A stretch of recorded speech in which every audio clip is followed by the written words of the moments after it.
The November wind came mean across the Kansas prairie, carrying dust that got in your teeth and eyes. I stood at the counter of Hadley's Mercantile with my hands full of rope and nails, trying to pretend I didn't hear my father's voice rising behind me.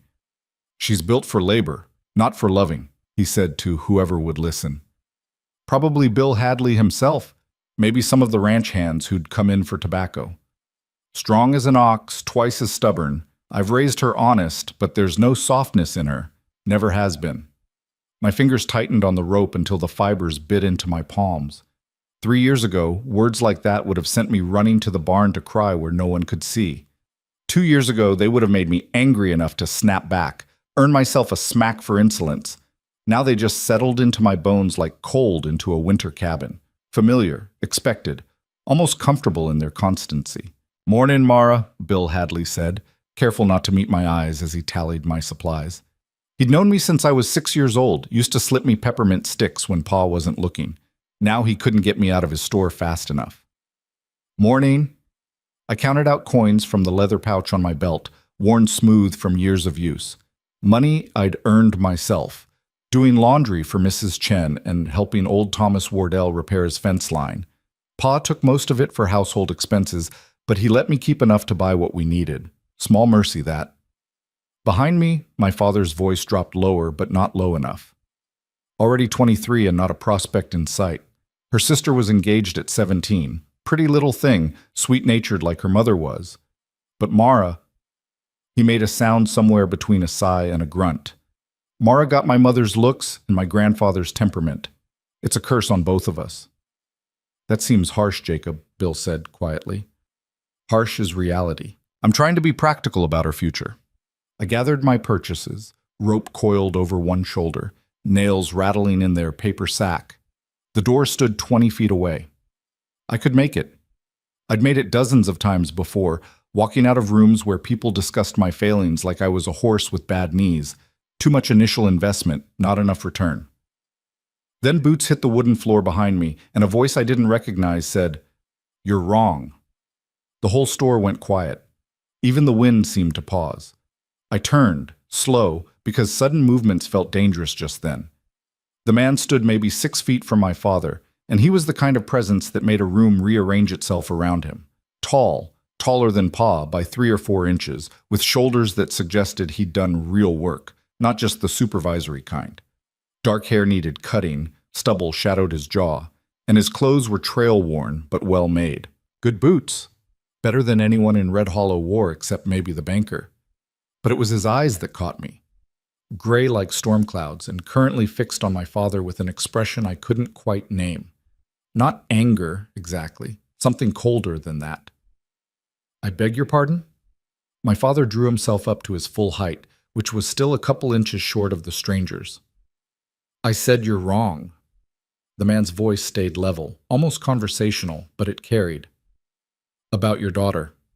My stomach dropped. This was worse than being ignored. This was pity, which I couldn't stomach from anyone, least of all a stranger who didn't know the first thing about me or my life. "I don't believe we've been introduced," Pa said, his tone sharpening, "and I don't recall asking for your opinion on family matters." "Cole Braddock." The stranger didn't offer his hand. "Just passing through, looking at land in the territory. Couldn't help but overhear." "Then perhaps you should have kept yourself to yourself." Pa's face was reddening the way it did when someone challenged him at town council meetings. "A man's got a right to speak plainly about his own kin." "Speak plainly, sure." Braddock shifted his weight, casual, like they were discussing the weather. "But you're not speaking plainly. You're speaking cruel, and you're speaking wrong." The rope slipped from my shoulder. I bent to retrieve it, my face burning. This was humiliation on a whole new level. Not just being shamed, but having a stranger defend me like I was some helpless thing that couldn't defend myself.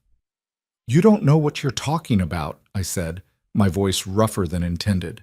"And I know what I see." Braddock's gaze shifted to me for the first time, and something in his expression made my breath catch.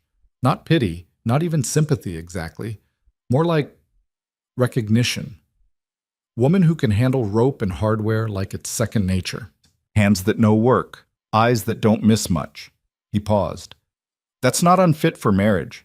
That's fit for surviving, which is worth a hell of a lot more out here. Now you listen here, Pa started. I'm done listening.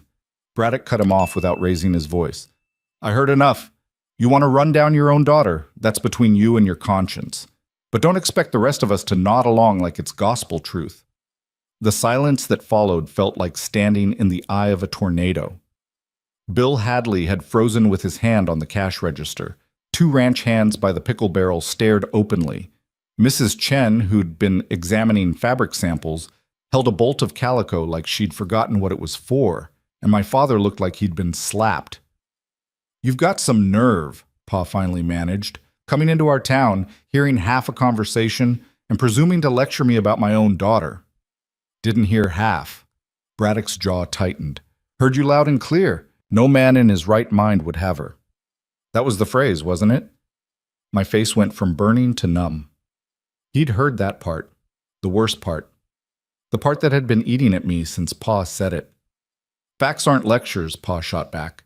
She's 23, unmarried, and likely to stay that way. I'm trying to prepare her for a practical future, teaching maybe, or managing a household for someone who needs help. There's no shame in that. There's shame in telling her she's not wanted. Braddock's voice went quiet, which somehow made it more forceful. There's shame in making sure she believes it. I couldn't breathe right. The air in the mercantile felt too thick, pressing down on my chest. This wasn't happening. Strangers didn't walk into Red Hollow and contradict Jacob Kincaid. They didn't defend his awkward, sharp-tongued daughter in front of half the town's gossips. I think you should leave, Pa said, before you say something you'll regret. I don't regret much. Braddock picked up his own supplies from the counter, coffee, ammunition, a few other items I didn't register. But I suspect you will. Someday you'll realize what you had and didn't value, and that'll sit with you. He paid Bill Hadley, who took his money with shaking hands, then turned toward the door. Our eyes met for maybe 2 seconds. In those 2 seconds, I saw something I'd never seen directed at me before. Not desire. I'd have recognized that, hungry and simple. Not charity either, which would have been worse. This was stranger. It looked almost like respect. Then he was gone, the door swinging shut behind him, and the mercantile erupted into whispers. Well, I never... Who does he think he is? Did you see Jacob's face? I grabbed my supplies and pushed past my father without a word. He called after me, but I didn't stop. My legs carried me out into the November wind, down the 2 steps to the dirt street, and I kept walking until I reached our wagon tied up outside the feed store. My hands shook as I loaded the rope and nails into the wagon bed. From anger, I told myself, from embarrassment, not from the echo of a stranger's voice saying, "You're wrong," like it was the most obvious thing in the world. Mara. I spun around. Braddock stood a few yards away, his own horse tied nearby. A big roan gelding with intelligent eyes and trail dust on his coat. Up close, in better light, I could see details I'd missed in the mercantile. A scar along his left jawline, old and white. Calluses on his hands that matched my own. Wear in his clothes that came from distance traveled, not poverty. You following me? I meant it to sound sharp. It came out shaky. No? He stayed where he was, not crowding. I saw you leave. Wanted to... Hell, I don't know. Apologize, maybe. That surprised me. For what? Making it worse. He pulled off his hat, ran a hand through dark hair that wanted to curl at the ends. I didn't mean to embarrass you. Just couldn't stand there and listen to that without saying something. You don't know me. The words came out harder than I intended. You don't know him. You don't know anything about our situation. True enough. He turned his hat in his hands, studying it like it held answers. But I know what it sounds like when someone's been hearing the same poison for so long they're starting to believe it. My throat closed up. I focused on the wagon, adjusting rope that didn't need adjusting. I don't need rescuing, I said to the wagon bed. I'm not some damsel in a fairy tale waiting for a prince to notice her. I'm just... This is my life. It's not your concern. Didn't say it was. His voice stayed gentle, which was somehow worse than if he'd been pushy. And I wasn't trying to rescue you. I was trying to tell the truth as I see it. I risked a glance at him. Which is what exactly? You saw me for 30 seconds in a store. You don't know if I'm fit for marriage or fit for anything else. This I story know was you walk posted on the into a channel The mercantile Rusty and buy Saddle. rope and Please nails do not yourself instead of repost it sending in any someone else form. to do it. He nodded toward my purchases. I know those hands have built things, fixed things, worked things. I know you didn't cry or run when your father said what he said, which means you've got a spine. He paused. And I know when someone tried to defend you, your first instinct was to push back. That tells me you're used to fighting your own battles. Pretty speech. I crossed my arms. You practice that? Something that might have been a smile tugged at his mouth. No, ma'am, but I've been talking to ranchers and land agents for 3 weeks straight. Sometimes a man gets tired of polite lies and wants to say what's true. Well, I didn't know what to do with my hands. Crossed arms felt defensive. Hanging at my sides felt awkward. I settled for gripping the wagon rail. Truth is, you've probably made things harder for me. People will talk. They'll say I put you up to it, or that there's something improper going on. Let them talk. He said it like it was simple. Easy for you to say. You're leaving. I have to live here. Actually, he set his hat back on his head, adjusted the brim. I'm not leaving, not yet anyway. I'm looking at a section of land about 8 miles northwest of here. Might be buying it. My stomach did something complicated. You're planning to settle in Red Hollow? Thinking about it. Good water, decent grazing, close enough to town for supplies, but far enough out for privacy. He met my eyes. That a problem? Yes? No, I didn't know. Free country, I managed. It is. He gathered his horse's reins, swung up into the saddle with the ease of someone who'd spent more time mounted than on foot. Looking down at me, he added, For what it's worth, Miss Kincaid, and you can tell me to go to hell if you want, but I meant what I said in there. Your father's wrong about you. Dead wrong. Before I could respond, he touched his hat brim and rode off down the street, his horse's hooves kicking up small clouds of dust. I stood there for a long time after he disappeared, my heart beating too fast and my thoughts tangled up like fishing line. Then I climbed onto the wagon seat, gathered the reins, and drove home. Our house sat 3 miles outside Red Hollow proper, a weathered 2-story structure my grandfather had built 40 years back. It wasn't much. Narrow windows, a roof that leaked when it rained hard, a porch that sagged on the north end, but it was shelter, and shelter mattered on the prairie.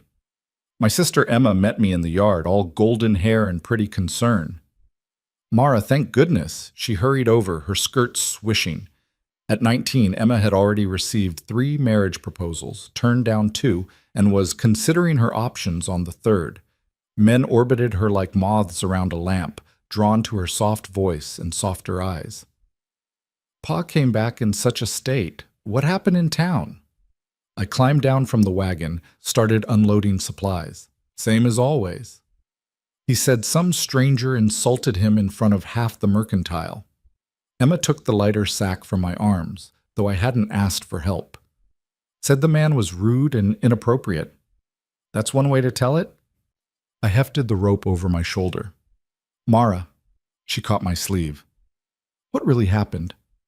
I looked at my sister, sweet, concerned Emma, who'd never understood what it was like to be me, who moved through the world wrapped in approval and affection like a cloak. How could I explain it to her? That a stranger had stood up for me when no one else ever had? That for 30 seconds in Hadley's mercantile, someone had looked at me and seen worth instead of deficit? Pa said things, I told her. Same things he always says. Someone overheard and disagreed. That's all. Emma's brow furrowed. But who would disagree with Pa? About family matters? Someone passing through, doesn't matter. Pa said he was looking at the Morrison land. That means he's staying. I'd started toward the house, but that stopped me. The Morrison land? The section northwest of here. You know, where the creek bends and there's that stand of cottonwoods? Emma followed me up the porch steps. It's been for sale since old Mr. Morrison died last spring.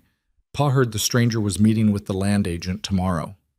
My mind spun. The Morrison land was good property. Everyone knew it. Water rights, timber, decent soil for crops if you worked it right. Whoever bought it would be our neighbor, more or less. Close enough to run into at church, at town events, at the mercantile. Close enough to make things complicated. Why do you look like that? Emma asked. Like what? I don't know. Worried, maybe? Or She tilted her head, studying me with an expression I didn't like. Mara, did something else happen? Between you and this man? No. Too quick. I forced myself to slow down. No, nothing happened. He said a few words, I said a few words back, that's all. Don't make it into something it's not. But Emma was smiling now, that little knowing smile she got when she thought she'd figured something out. He defended you, didn't he? That's why Pa's so angry. Some stranger stood up for you. Drop it, Emma. Was he handsome? Emma, he must have been, the way you're blushing. I am not. I stopped, took a breath. Fighting with Emma was like fighting with a pillow. She just absorbed everything and smiled. I'm going to put these supplies away. Then I've got mending to do before supper. I escaped to the barn before she could press further. Inside, the familiar smell of hay and leather wrapped around me. Our 2 draft horses, Samson and Delilah, nickered greeting from their stalls. I stored the rope and nails in the tack room, then stood there for a minute, just breathing. You're wrong. 2 words. That's all it had been. 2 words from a stranger, so why did they feel like someone had opened a window in a room I'd been locked in for years? I pressed my palms against the workbench, staring at nothing. The wood was scarred from years of use, gouges where tools had slipped, burn marks from a lantern set down carelessly, my own initials carved into one corner when I was 12 and angry at the world. Nothing had changed.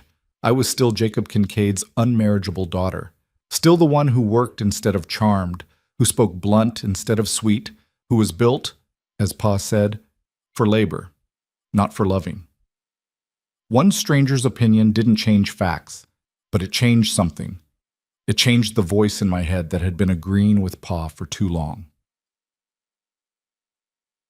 That night at supper, Pa held forth about the incident like it was a personal offense against the natural order. Arrogant son of a bitch, he said, around a mouthful of beans. Comes into our town, doesn't know a soul, and thinks he can lecture me about my own daughter. The nerve. Language, Jacob, my stepmother Margaret murmured. She'd married Pa 5 years after my mother died, a practical arrangement that benefited them both. She got security, he got someone to manage the house. There wasn't much love in it, but there wasn't much conflict either. Margaret kept her head down and her opinions quiet. I'm serious, Margaret. The man had no right. Maybe he had a point, I said. 3 pairs of eyes swiveled to me. I set down my fork, met Pa's gaze straight on. Maybe you shouldn't talk about me like I'm livestock at auction. Not where the whole town can hear. Pa's face went through several shades of red before settling on crimson. You're defending him? I'm saying maybe you could keep your thoughts about my unmarriageability to yourself instead of broadcasting them to anyone with ears. Mara, Margaret said softly. Warning. But I was tired. Tired of swallowing words, tired of pretending it didn't hurt, tired of being the family shame discussed openly while I stood 3 feet away. I work, I said. I keep this place running while Emma learns needlepoint and how to pour tea without making noise. I fix fence, I manage the horses, I keep the books because you can't be bothered. And yes, I'm not married, but maybe... I heard my voice rising and forced it down. Maybe that's not the worst thing that could happen to a person. You're 23 years old, Pa shot back, in a town where girls are married by 20. You think that doesn't reflect on me, on this family? I think you care more about your reputation than about whether I'm actually happy. Happy. He spat the word like it tasted bad. Happy doesn't keep a roof over your head. Happy doesn't put food on the table when I'm dead and gone. You need a husband, Mara. Someone to take care of you. I can take care of myself. For now, maybe, but you're getting older, harder. Men don't want... He stopped, seemed to realize he was about to prove my point. Don't want what? I leaned forward. Don't want someone who can think for herself? Don't want someone who knows which end of a hammer to hold? Or just don't want me specifically? Emma made a small, distressed noise. Margaret stared at her plate. Pa pushed back from the table, his chair scraping loud against the floor. I'm trying to be realistic about your prospects. That's not cruelty. That's practicality. You want me to lie to you? Tell you some prince is going to ride up and fall in love with your sharp tongue and rough hands? I want you to stop announcing my failures to the entire town. My hands shook, but I kept them flat on the table. That's all. Just stop making it worse than it already is. For a second, just a second, something that might have This been story was shame posted flickered on the across channel his The face. Rusty Saddle. Then it hardened Please do back not into repost it in righteousness. any form. I'll speak my mind in my own town, and if some stranger doesn't like it, he can move along. He stormed out, probably heading to the barn to rage at the horses. The three of us sat in silence. That was brave, Emma said finally. Stupid, but brave. Emma, Margaret scolded, but without heat. Well, it was. Emma reached across the table, squeezed my hand. I've never heard you talk back to Pa like that. Should have done it sooner, I muttered. Maybe. Emma's expression went thoughtful. Or maybe you needed someone else to say it first, to prove it wasn't just you being sensitive. Margaret began clearing plates, her movements careful and quiet.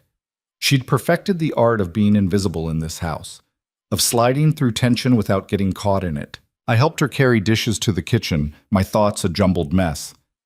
He means well, Margaret said as we worked. Your father. He worries about you. He has a hell of a way of showing it. Language, Mara. But she said it gently. Men like your father, they don't know how to express fear, so it comes out as criticism. He's not afraid for me. He's embarrassed by me. Margaret dried a plate, set it carefully in the cupboard. He's both. Those things aren't mutually exclusive. I scrubbed at a pot, taking my frustration out on crusted beans. The stranger, Braddock, he's buying the Morrison land. He'll be our neighbor. I heard. Margaret glanced at me sidelong.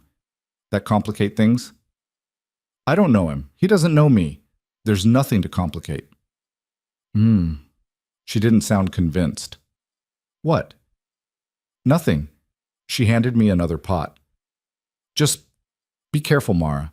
Men who ride in playing hero often ride out just as quick, leaving behind whatever mess they made. He's not... I stopped. I don't need that kind of careful. He's a stranger who spoke out of turn, that's all. But as I said it, I remembered the way he'd looked at me. Not with pity or charity or the careful sympathy people used around damaged things, with recognition, like he saw someone he understood. Sunday brought church, which meant the whole town got another chance to stare and whisper. I wore my best dress, which wasn't saying much, and braided my hair in a crown that Margaret assured me looked quite nice. Emma floated along in pale blue that matched her eyes, drawing appreciative glances from every unmarried man and half the married ones. We took our usual pew, fourth from the front. Pa sat rigid beside Margaret, his jaw tight. He'd barely spoken to me since the argument, which was fine. Silence was better than criticism. Reverend Pierce launched into a sermon about gratitude and humility. I tried to listen, but my attention kept drifting to the whispers behind us. Heard he just about called Jacob a liar. Said she was fit for marriage, can you imagine? Probably trying to stir up trouble. I stared straight ahead, my face burning. Then the church door opened. Everyone turned. We couldn't help it. Late arrivals were rare enough to be noteworthy. Cole Braddock stood in the doorway, hat in hand, scanning the room. My heart did something complicated in my chest. He was cleaned up since I'd seen him last, fresh shaved, hair combed, wearing clothes that weren't trail dusty. He looked like he belonged in church, respectable and serious. Until his eyes found mine. Then something shifted in his expression, a slight relaxation, like he'd been looking for something specific and just found it. He moved down the aisle with quiet confidence, ignoring the stares and whispers. There were empty spaces in several pews, closer to the back where strangers usually sat. He walked past all of them and slid into our pew, right next to me. Emma inhaled sharply. Pa went rigid as iron. Margaret developed a sudden fascination with her hymnal. I couldn't breathe. "Morning," Braddock said quietly, his voice pitched for my ears only. "Hope I'm not intruding." "You're..." I struggled to find words. "That depends on your definition of intruding." His mouth twitched. Fair point. Reverend Pierce had paused mid-sentence, thrown by the disruption. He recovered quickly, clearing his throat and continuing his sermon, but I didn't hear a word of it. I was too aware of Braddock beside me, the way he smelled like soap and leather, the way his shoulder almost but not quite brushed mine, when he settled back against the pew. The way half the congregation was burning holes in my back with their stares. This was a declaration. Whether he meant it to be or not, sitting here was a statement that would be discussed and dissected for weeks. "Why?" I whispered when the congregation stood for a hymn. "Why what?" He found the right page in the hymnal, his hands capable and sure. "Why sit here? There were other seats." He glanced down at me, something unreadable in those storm-gray eyes. Maybe I wanted to sit here. That's not an answer. Sure it is. He started singing, a decent baritone that blended with the other voices. Then between verses, "I bought the Morrison land yesterday. Figured I should start getting to know my neighbors." "All your neighbors, or just this one?" The corner of his mouth lifted. Seemed like a good place to start. I wanted to ask him what he was doing, what his game was, why he'd chosen to upend my quiet, miserable life. But the hymn ended and we sat back down, and Reverend Pierce was looking right at us as he launched into the closing prayer. When church finally ended, the exodus toward the door became a slow crawl of people, finding excuses to linger, to watch, to see what would happen next. Pa stood abruptly, clearly ready to escape. But Mrs. Hadley from the Mercantile intercepted him, all flutter and false sympathy, which left me standing in the pew with Braddock while Emma and Margaret waited in the aisle. "I need to—" I gestured vaguely toward my family. "Of course." He stepped back, giving me room, but as I moved past him, he said, "Miss Kincaid?" I paused.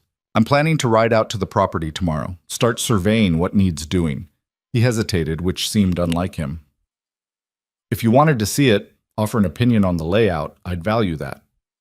My mouth went dry. "You don't even know if I have useful opinions." "I know you know rope and nails. I know you keep your father's books.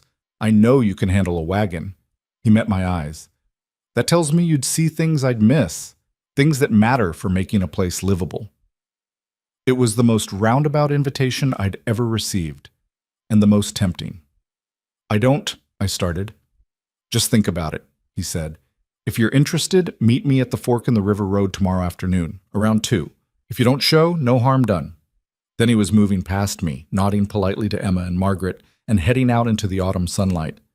I stood frozen in the pew, my thoughts spinning. "He invited you to see his land," Emma breathed, her eyes wide. "Mara, that's nothing," I said firmly. "It's nothing. He's just being neighborly."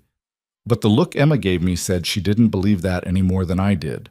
Sam, I spent that evening and the following morning trying to talk myself out of it. Going would be foolish. It would fuel every piece of gossip already circulating. It would give Pa ammunition for his next lecture about propriety and reputation. But not going felt like cowardice, and I was tired of being afraid. At 1:30, I told Margaret I was riding out to check the fence line on the North 40. She gave me a long, knowing look, but didn't argue. I saddled Delilah, the gentler of our 2 horses, and rode out before I could change my mind. The river road split about a mile west of our property. One fork led toward town, the other toward the Morrison land and the wild country beyond. Braddock was already there, sitting easy on his roan gelding, his gaze fixed on the horizon. He turned when he heard hoofbeats, and something in his expression lightened. "Wasn't sure you'd come," he said. "Wasn't sure I would either." I pulled Delilah to a stop beside him. "This is probably a mistake." "Probably," he agreed, "but sometimes the best things start as mistakes." We rode in silence for a while, following the rough track toward his new property. The land opened up as we went, prairie grass rippling like water under the wind, sky enormous and blue overhead. "There," Braddock said, pointing toward a rise. "That's the southern boundary." We crested the hill, and I understood why he'd bought it. The land rolled gentle and green, cut through by the creek I'd known all my life, but never seen from this angle. Cottonwoods clustered along the water, their leaves gone gold. To the north, a rock outcropping would provide shelter for livestock. Good grazing, good water, good bones for building something that would last. "What do you think?" he asked. I took my time answering, scanning the property with the critical eye I'd developed from years of helping Pa assess land, stock, value. "You'll want your house up there." I pointed to a slight elevation near the trees, high enough to avoid flooding, close enough to the creek for easy water access. Trees will give you windbreak in winter. I turned in the saddle, considering. Barn should go northeast of the house, downwind for This smell, story was but not posted so on the far channel you're The trudging Rusty through Saddle. snow in Please do January. not repost You've got it in any timber for form. building, but you'll need to supplement. Maybe trade for some of the Morrison stored lumber if the family hasn't sold it yet. When I looked back at him, he was staring at me. What? I asked. You just laid out a year's worth of planning in 30 seconds. I shrugged, embarrassed. It's not complicated, just common sense. It's experience. He dismounted, offered his hand to help me down. I took it, trying to ignore the warmth of his grip. Most people look at land and see grass. You see structure, function, future. Most people aren't Jacob Kincaid's daughter. I walked toward this creek, putting distance between us. I've been planning homesteads in my head since I was old enough to understand what one was. Never thought I'd build one, but I could design them just fine. Why not build one? He followed, leading both horses. Because women like me don't. I crouched by the water's edge, trailing my fingers through the current. We manage other people's houses, other people's lives. We don't get our own. Says who? Says everyone. I looked up at him, squinting against the sun. You heard my father. I'm not the marrying kind, which means I'm not the homesteading kind either. Braddock tied the horses to a low branch, then sat on a nearby rock, his attention fully on me. And if your father's wrong? What then? Then, the question caught me off guard. I don't know. It doesn't matter because he's not wrong about the basic facts. I'm 23, unmarried, and not likely to change that status. Why not? Because men don't... I stopped, frustrated. Look at me. I'm not Emma. I'm not soft or sweet or any of the things men want. I'm sharp-edged and stubborn, and my hands are rough from work. I don't know how to flirt or simper or make myself small enough to fit into someone's idea of what a wife should be. Good, Braddock said. I blinked. Good? I don't want soft or sweet. I don't want someone who simpers. He leaned forward, elbows on his knees. I want a partner. Someone who can see what needs doing and do it. Someone who won't fall apart when things get hard. And they will get hard, building a place from scratch. Someone who knows the difference between a fool's dream and a workable plan. My heart was beating too fast. You don't know me well enough to know if I'm any of those things. Don't I? His gaze held mine. I've watched you handle your father's criticism without crumbling. I've seen you assess land like you're reading a book. I've heard you speak your mind even when it costs you. He paused. That tells me plenty. I stood abruptly, needing movement, needing to break whatever was building between us. This is crazy. You've known me for 3 days. 4. A hint of humor in his voice. Counting today. 4 days? I paced along the creek bank.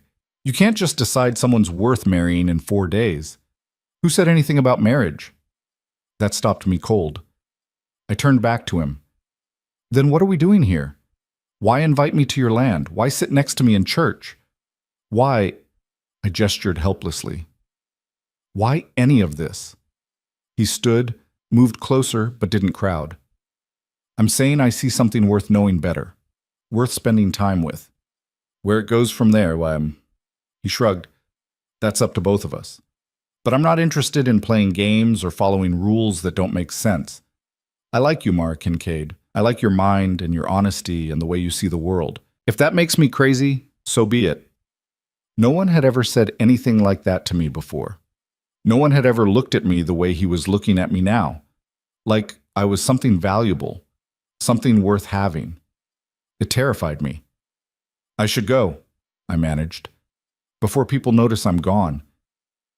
Disappointment flickered across his face, but he didn't argue. All right, but Mara? I paused, already reaching for Delilah's reins. I meant what I said in the mercantile. Your father's wrong about you. You're not unfit for marriage. You're just waiting for someone fit for you. He held my gaze. And I'd like a chance to prove I might be that person. I rode away without answering because I didn't trust my voice, but all the way home his words echoed in my head, rewriting years of certainty into sudden, dangerous possibility. The next week passed in a strange kind of tension, like waiting for a storm that might never break. Braddock didn't come to town, and I told myself I was relieved. Told myself the flutter in my chest every time a wagon rolled past was just nerves, not disappointment. I threw myself into work with more force than usual, fixed the chicken coop that had been sagging since summer, reorganized the root cellar, started an inventory of winter supplies that Margaret said we didn't need yet but thanked me for anyway. Emma watched me with knowing eyes, but kept her thoughts mostly to herself, which was a mercy.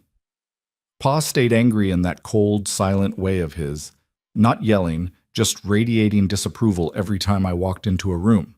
I'd learned to navigate that particular weather pattern years ago. Stay quiet, stay useful, wait for it to pass. On Thursday afternoon, I was in the barn repairing tack when I heard horses outside. Multiple horses, which was unusual. We weren't expecting anyone. I stepped into the yard, leather reins still in my hands, and found Cole Braddock dismounting near the house. Behind him, 3 other men on horseback waited, ranch hands by the look of them, weathered and competent. My father came out onto the porch, his expression thunderous. "Mr. Kincaid." Braddock pulled off his hat, polite as Sunday morning. "Hope I'm not interrupting." "What do you want?" Pa's voice could have frozen water. "Came to ask permission to court your daughter." The words landed like stones in still water, sending ripples through everything. I stopped breathing. Pa's face went from angry to apoplectic. "You've got some nerve." "I know this is unconventional," Braddock continued, his tone steady. "And I know we haven't known each other long. But I'm a man of means. I've purchased good land, and I have every intention of building something lasting here. I'd like the opportunity to see if Mara and I might build it together." "Absolutely not." Pa descended the porch steps, his hands clenched. "I don't know what kind of game you're playing, stranger, but my daughter is not—" "I'm standing right here," I said. Both men turned to look at me. I walked forward, my legs steadier than I felt. "I'm standing right here, and you're both talking like I'm not. So maybe someone should ask what I think." "Mara," Pa started. "Do you want to court me?" I asked Braddock directly. "Or is this some kind of point you're trying to make? Because I won't be used to prove something to my father, or to this town, or to yourself." Something flickered in Braddock's eyes. Respect, maybe, or relief. "No games, no points, just genuine interest in getting to know you better." He paused. "With your father's permission, if possible. Without it, if necessary." "This is insane," Pa sputtered. "You can't just ride up here and—" "Why not?" Braddock turned back to him. "What's the proper procedure? Should I have waited 6 months, a year? Pretended I don't know my own mind?" He shook his head. "I'm 34 years old, Mr. Kincaid. I've spent the last decade working land in 3 different territories. I know what I'm looking for, and I know it when I see it." "You don't know her," Pa shot back. "Then let me remedy that. Let me call on her properly. Sunday dinners, chaperoned visits, whatever protocols satisfy you." Braddock's jaw tightened. "I'm trying to do this right. Don't make me do it wrong." The threat hung there, unspoken but clear. He'd pursue me regardless of permission. I should have been offended by that. Should have been angry at his presumption. Instead, I felt something loosening in my chest, something that had been wound tight for so long I'd forgotten what breathing deeply felt like. "1 month," I heard myself say. Everyone looked at me.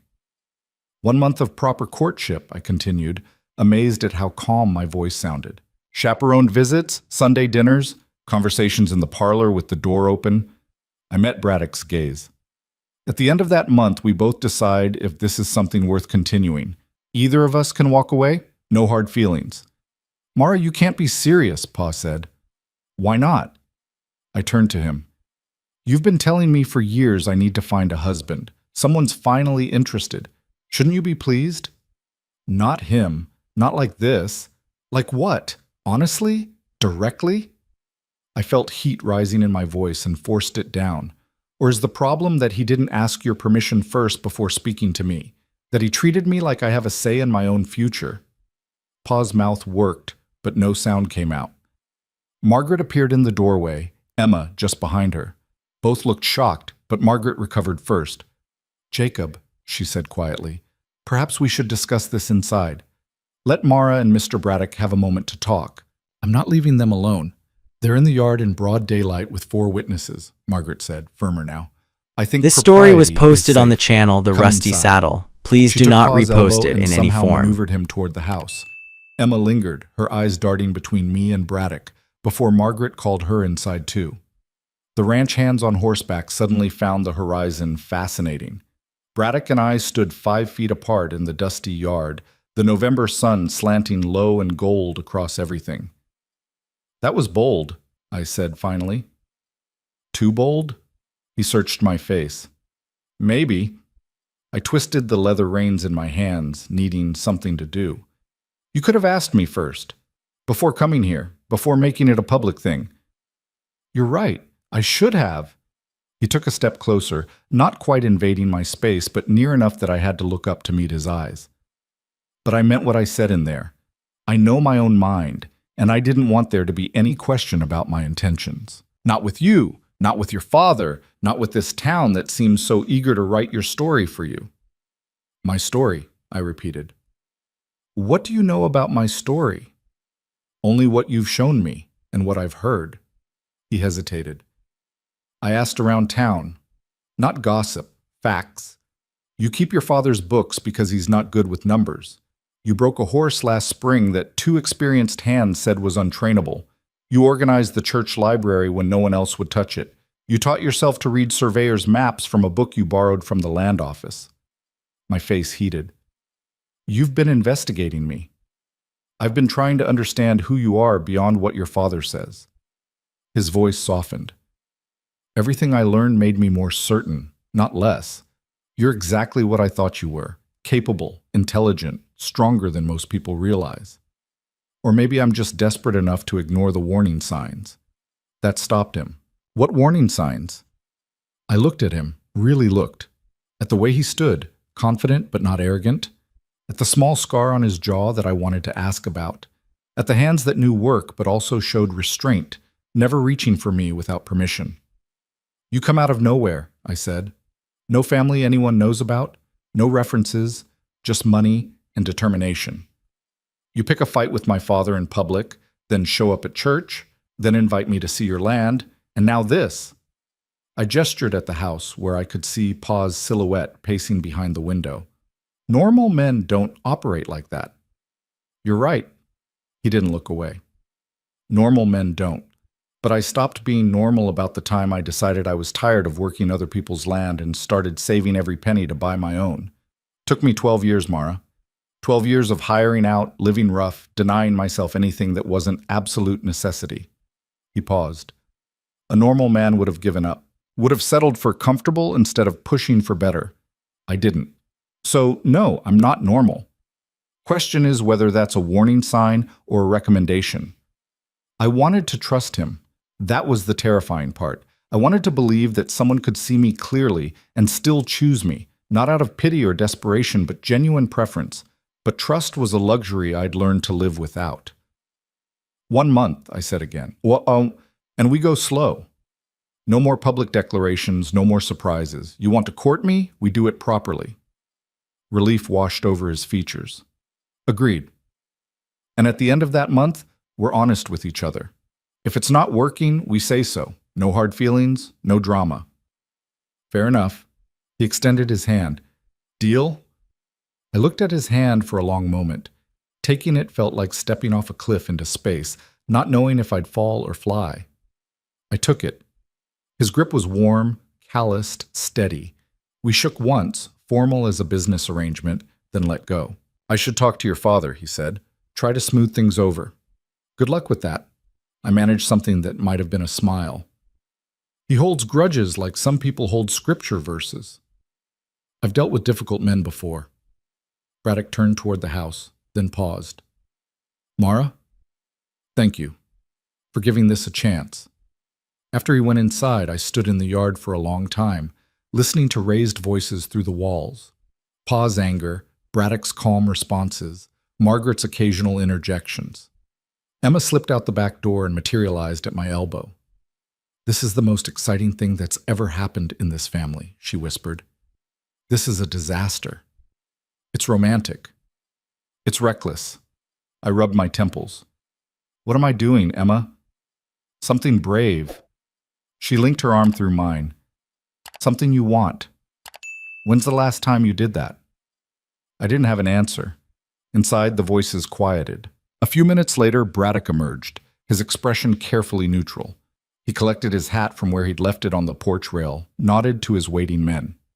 "Sunday dinner," he called to me. "If the invitation stands?" "It stands," I called back. He swung into his saddle with easy grace, then looked down at me. "See you Sunday, then?" They rode off, dust rising behind them. Pa came out onto the porch, his face like storm clouds. "Inside," he said. "Now." The lecture lasted an hour. I'd expected anger, and I got it. What I hadn't expected was fear. "You don't know him," Pa kept saying. "You don't know anything about him. What if he's running from something? What if he's using you?" "Using me for what?" I finally snapped. "My sparkling personality? My vast fortune? I'm not exactly a prize, Pa. You've made that clear for years." "That's not what I—" He stopped, ran a hand through his thinning hair. "I'm trying to protect you." "From what? From someone who sees value in me? From the possibility that maybe, just maybe, I could have what other women have?" "From disappointment." The word came out quiet, almost broken. "From getting your hopes up just to have them crushed when he realizes you're not what he thought. I can't—" His voice cracked. "I can't watch that happen to you." Something in his tone made me look at him differently. Not as the father who'd criticized me into the ground, but as a man who'd lost his wife young, raised 2 daughters alone, and carried his own failures like stones in his pockets. "I'm already disappointed, Pa," I said, gentler now. "Every day I wake up in this house, in this town, knowing this is all I'm ever going to have, that's disappointment. At least this way, I get to choose it. I get to try." He sat down heavily in his chair. 1 month? 1 month, properly chaperoned. Margaret or Emma present at all times. I perched on the arm of the sofa. "If it doesn't work out, at least I'll know I took the chance." "And if it does work out?" His eyes found mine. "If he asks you to marry him?" "Then I'll decide if I want to say yes." I held his gaze. "My choice, Pa, not yours, not the town's, mine." He looked old suddenly, tired and old and worried in ways I'd never let myself see before. "I never meant to make you feel worthless," he said finally. "I thought I was being practical, preparing you for reality. Reality is what we make it." I stood, and I'm tired of making mine so small. Sunday arrived cold and clear. I changed my dress 3 times before Margaret told me firmly that the blue one was fine and I needed to stop fussing. Emma helped me with my hair, weaving it into something more complicated than my usual braid. "You look beautiful," she said. "I look like I'm trying too hard." "You look happy." She met my eyes in the mirror. "That's beautiful." Braddock arrived at noon exactly, riding up in a wagon instead of on horseback. Practical for the rough roads, I noted. He'd thought ahead.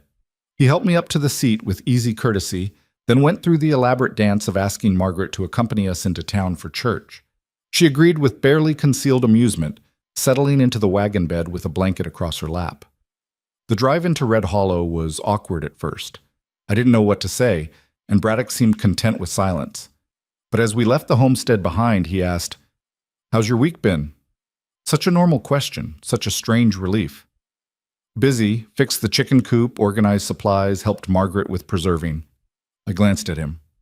"Yours?" "Hired a crew to start clearing the building site, ordered lumber from Kansas City, met with the banker about credit." He guided the horses around a rut. "Spent an embarrassing amount of time trying to decide what to wear today." That surprised a laugh out of me. "You?" "I own 3 shirts that aren't work-worn. Had to decide which one said respectable suitor versus trying too hard." He shot me a sideways look. "What?" "I changed my dress 3 times. "Which one did you pick?" "The blue. Emma said it brought out my eyes." She was right.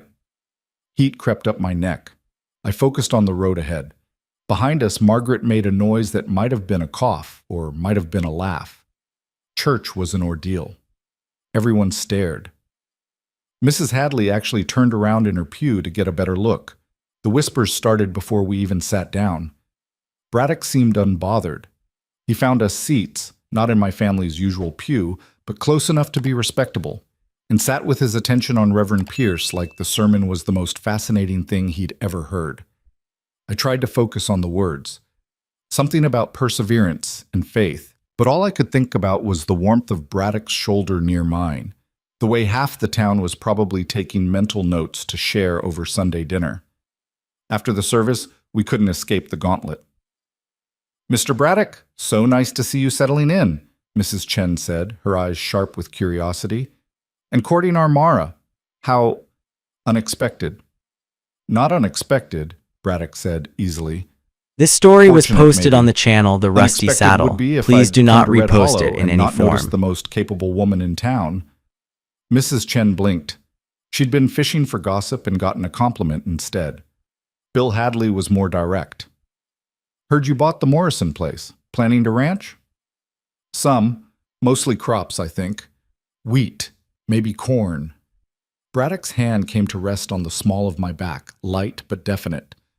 "Mara's been helping me think through the layout. She's got a good eye for land use." I nearly choked. He just credited me with expertise in front of people who'd never asked my opinion on anything.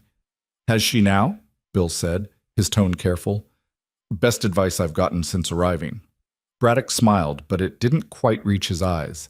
Saved me from making several expensive mistakes already. We made it to the wagon without any major incidents, though I felt the weight of every stare, every whispered conversation. "That was exhausting," I said once we were rolling again. Small towns are like that." He didn't sound particularly bothered.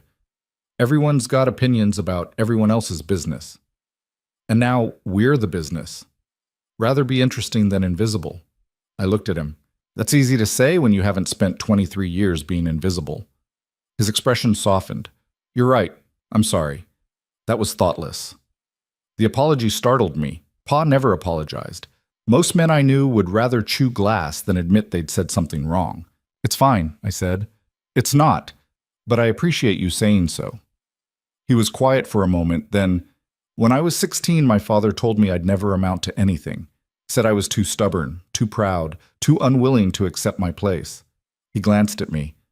Took me years to realize he was describing his own failures, not mine. But by then, I'd already internalized it. Already believed I wasn't worth much. What changed? Met a rancher in Colorado who took a chance on me, paid me fair wages, taught me the business, treated me like I had a brain in my head. His hands were steady on the reins. He died 3 years later, left me a small inheritance. Not much, but enough to start saving in earnest. Enough to prove my father wrong. I absorbed this, piecing together the man beside me from fragments of story. "Is your father still alive?" "Don't know. Haven't spoken to him in 15 years. No emotion in his voice, just fact. Some bridges you burn because they're rotten all the way through." We rode in silence after that, but it felt different, easier.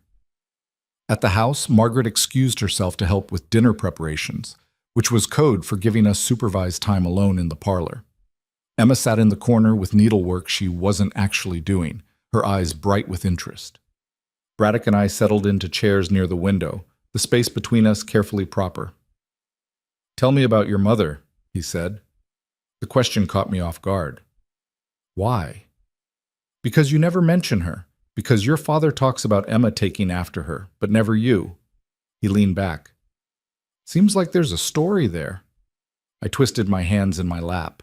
"She died when I was 8. Fever took her fast. 1 week she was fine, the next week she was gone. That must have been hard." It was. The memories came back sharp-edged. She was the soft one in the family, the one who smoothed things over, made peace. When she died, everything got harder. Pa didn't know how to talk to us without her translating. Emma was only 4, needed constant care. I tried to step up, tried to be useful. I paused. But I wasn't her. I couldn't be soft like her, so I became useful instead. Useful is good. Useful is lonely. The words slipped out before I could stop them. People value what you can do for them, but they don't. I stopped, shook my head. "Sorry, that's more than you asked for."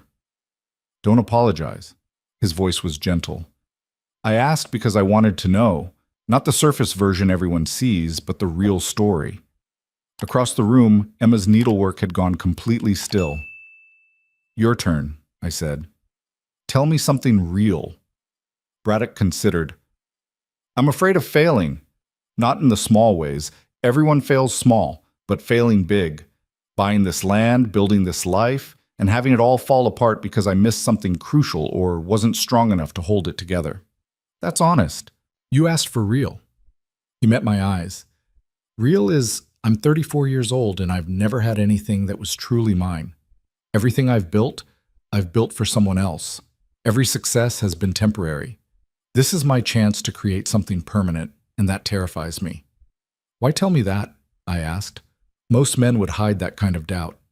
Because if we're going to do this, really do this, then hiding doesn't help either of us. He straightened. I need a partner who knows what she's getting into, not the polished version, the real thing. That includes my doubts. Something shifted in my chest, a small movement like ice beginning to crack. I'm scared too, I admitted. Scared that you'll realize I'm not what you think, that this is some kind of mistake and you'll regret wasting your time. Not possible. You don't know that. I know you sat with me in a parlor and told me the truth instead of what you thought I wanted to hear. I know you question everything, including me. I know you're brave enough to try something even when you're terrified. He smiled, and this time it was real. That's not someone I could regret knowing. Emma made a small sound. When we looked over, she'd pressed her hand to her mouth, her eyes suspiciously bright. Sorry, she whispered. This is just very romantic, and I'm emotional. Despite everything, I laughed. We're having a conversation, Emma. We're not declaring eternal devotion. Yet, Braddock said, so quiet, only I heard it. Margaret called us for dinner before I could respond. The meal was awkward but survivable. Pa barely spoke, radiating disapproval from his end of the table. But Margaret kept conversation flowing with questions about Braddock's building plans, and Emma asked about his horse, and slowly the tension eased into something almost normal. How long will construction take? Margaret asked. If weather holds, maybe 8 weeks for the main structure. Finishing work will go into winter. Braddock accepted a second helping of roast. I'm hoping to be under roof before the first big snow. That's ambitious, Pa said. First words he'd contributed all meal. Yes, sir, it is, but I've got good men, good materials, and strong motivation. He didn't look at me, but somehow the words felt directed my way anyway.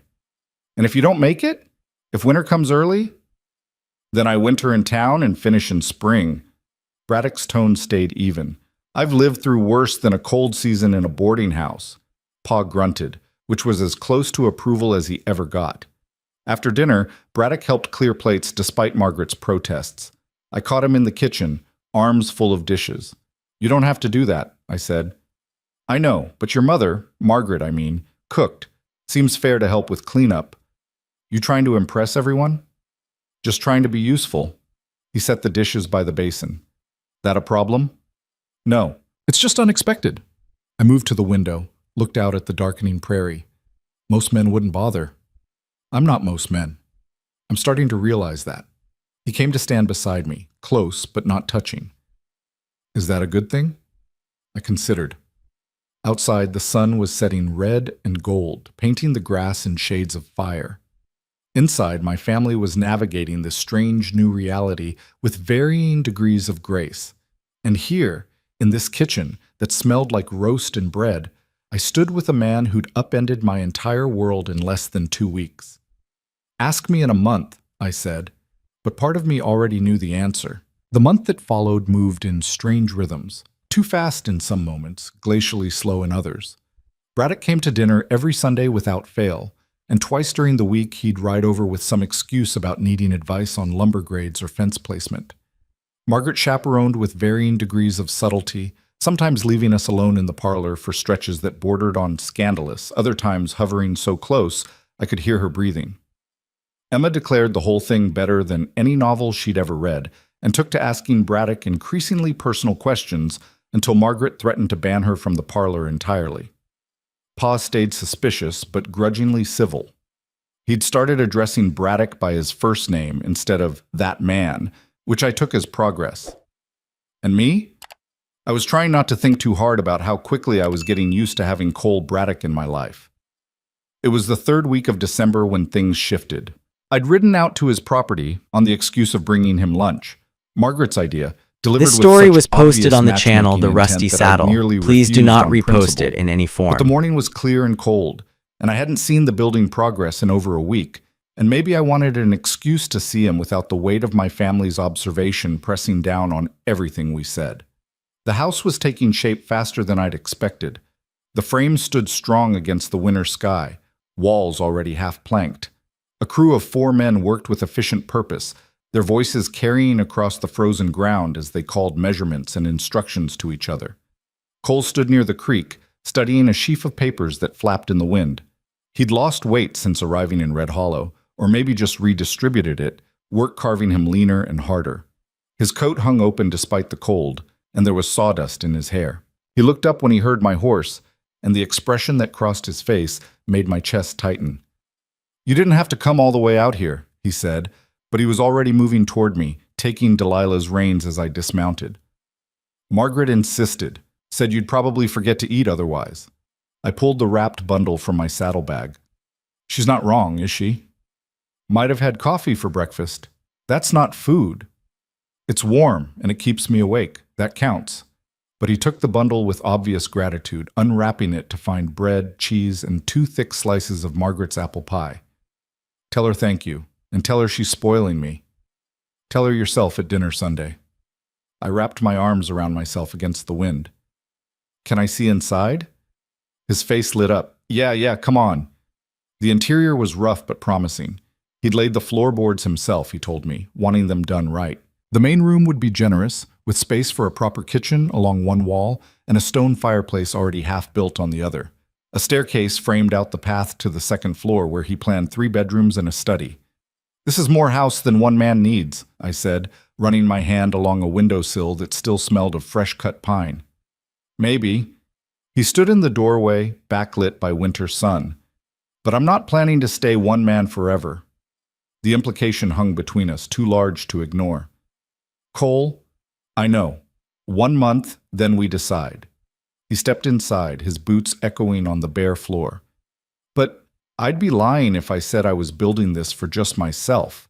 I'm building it for—" He gestured vaguely. "For the future. For what I hope happens." My heart was beating too hard. What if I say no at the end of the month? What if this doesn't work out the way you're planning? Then I've got a nice house and some painful memory trees. He smiled, but it was edged with something raw. "Won't be the first time things didn't go according to plan. Won't kill me. It might hurt, though. Most worthwhile things do." He moved closer, careful not to crowd but near enough that I could see the shadows under his eyes, the small cut on his hand from some construction mishap. "Mara, I'm not asking for guarantees. I'm just asking for honest consideration. At the end of this month, you tell me the truth about what you feel, and I'll tell you mine. That's all. And if the truth is that I don't feel enough, that I like you but not enough to—" I couldn't finish the sentence. Couldn't say marry you out loud when it felt too enormous, too final. "Then we part as friends, and I find someone else eventually. And you—" He paused. "You do whatever you decide makes you happy. No hard feelings, no regrets." You say that like it's simple. It's not simple, but it's honest. He reached out slowly, giving me time to pull away, and tucked a strand of hair behind my ear. His fingers were rough from work, gentle in motion. I'd rather have honesty than comfort, every time. I should have stepped back. Should have reminded him we were alone, unchaperoned, that this was exactly the kind of moment that could ruin a reputation. Instead, I stood very still and let myself feel the warmth of his hand against my cheek. "The month's almost up," I whispered. 5 more days. "Are you nervous?" "Terrified." His thumb brushed my cheekbone, so light I might have imagined it. "You?" "More than I want to admit." We stood like that for a long moment, the half-built house creaking around us in the wind. Then one of his workers called something about a measurement, and the spell broke. Cole stepped back, his hand falling away. I should get back to work. But thank you for coming. For the food and, he smiled, for being here. I rode home with my thoughts in chaos, and my face still warm where he'd touched me. That evening, Emma cornered me in our shared bedroom while I was changing for supper. Something happened, she said. It wasn't a question. Nothing happened. You've been staring at nothing for the past hour. You're smiling at random intervals, and you keep touching your face. Emma sat on her bed, tucking her legs under her. So either something happened or you're coming down with a fever. I sank onto my own bed, defeated. He touched my face, just for a second. And it shouldn't mean anything, but it does. Emma's expression went soft. Oh, Mara, you're in love with him. I am not. I stopped, tried to find the denial, and came up empty. I don't know what I am. Confused, scared, hopeful in a way that feels dangerous. That's what love is, though. It's all those things at once. She leaned forward. What are you going to tell him? At the end of the month? I don't know. What if I say yes and it's a mistake? What if he realizes 6 months in that he made a terrible error and he's stuck with me? What if he doesn't? Emma countered. What if it works? What if you could actually be happy? I'd been asking myself the same question for days, lying awake at night, imagining a life in that half-built house by the creek, waking up next to someone who saw me as capable instead of deficient, building something real instead of just maintaining someone else's vision of what my life should be.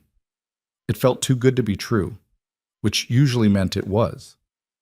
I'm afraid, I admitted, of wanting something this much, of letting myself believe I could have it. Emma crossed to my bed, took my hands in hers. You deserve good things, Mara. You deserve someone who sees how strong you are, how smart, how loyal.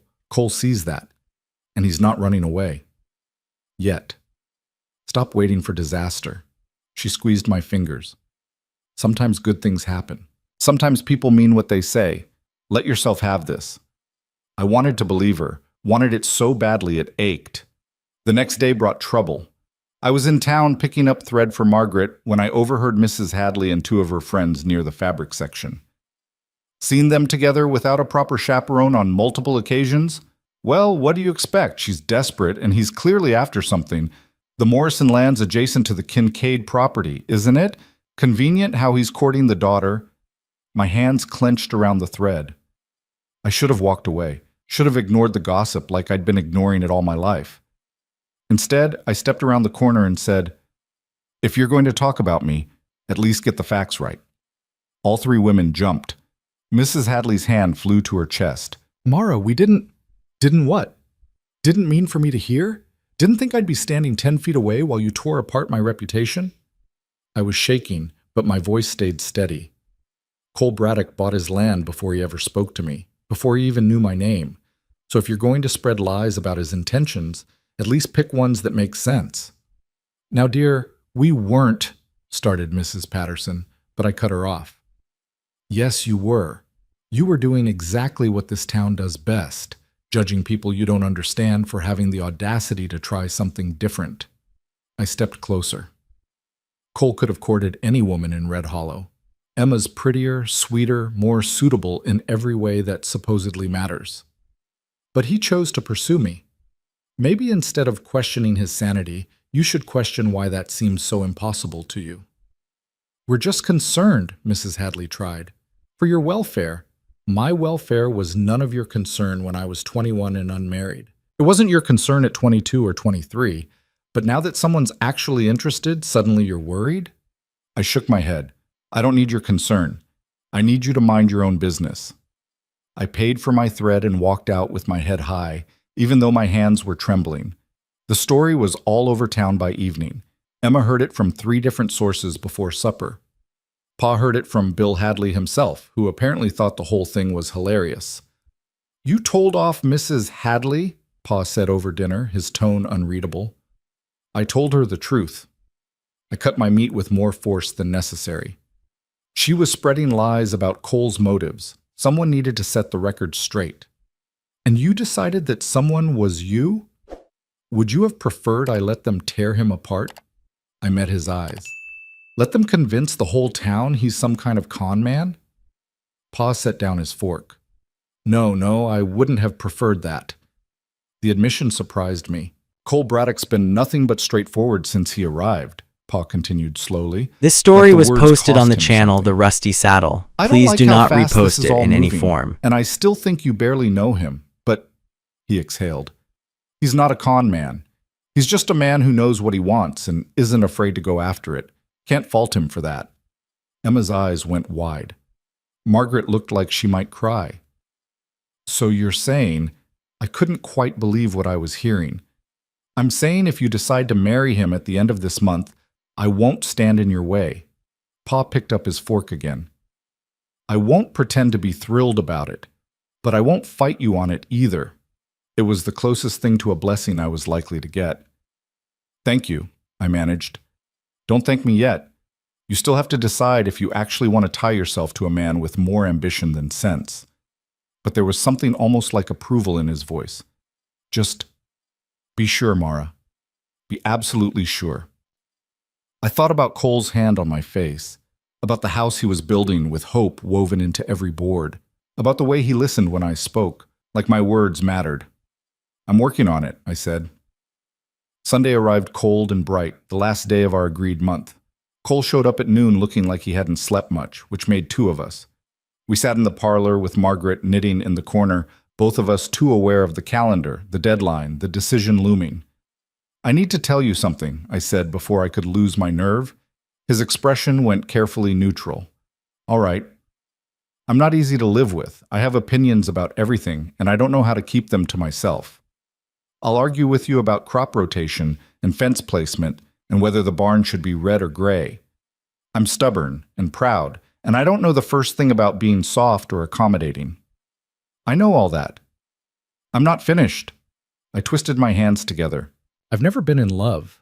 I don't know if what I feel for you is love or just gratitude that someone finally sees me as something other than Jacob Kincaid's failure of a daughter. I don't know if I can be what you need me to be. What do you think I need? I don't know. A partner, you said. But what if I'm not good at that either?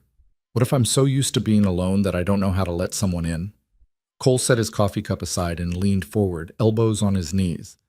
Mara, I'm not asking you to be something you're not. I don't want soft or accommodating. I want real. I want someone who'll tell me when I'm being an idiot, who'll fight me on barn color because she has actual opinions about what matters. But what if... Stop. He said it gently but firmly. Stop trying to talk yourself out of this. Just tell me the truth. Right now, today, do you want to try? Do you want to see if this could work? I looked at him, really looked. At the exhaustion in his face from a month of building and hoping. At the vulnerability he wasn't quite hiding. At the hands that knew work and gentleness in equal measure. Yes, I heard myself say. Yes, I want to try. But I'm terrified, Cole. I'm terrified of failing, of disappointing you, of... He crossed the space between us in 2 strides and took my hands. I'm terrified too. You think I'm not?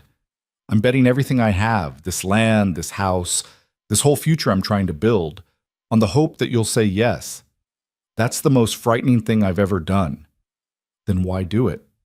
Because the alternative is worse.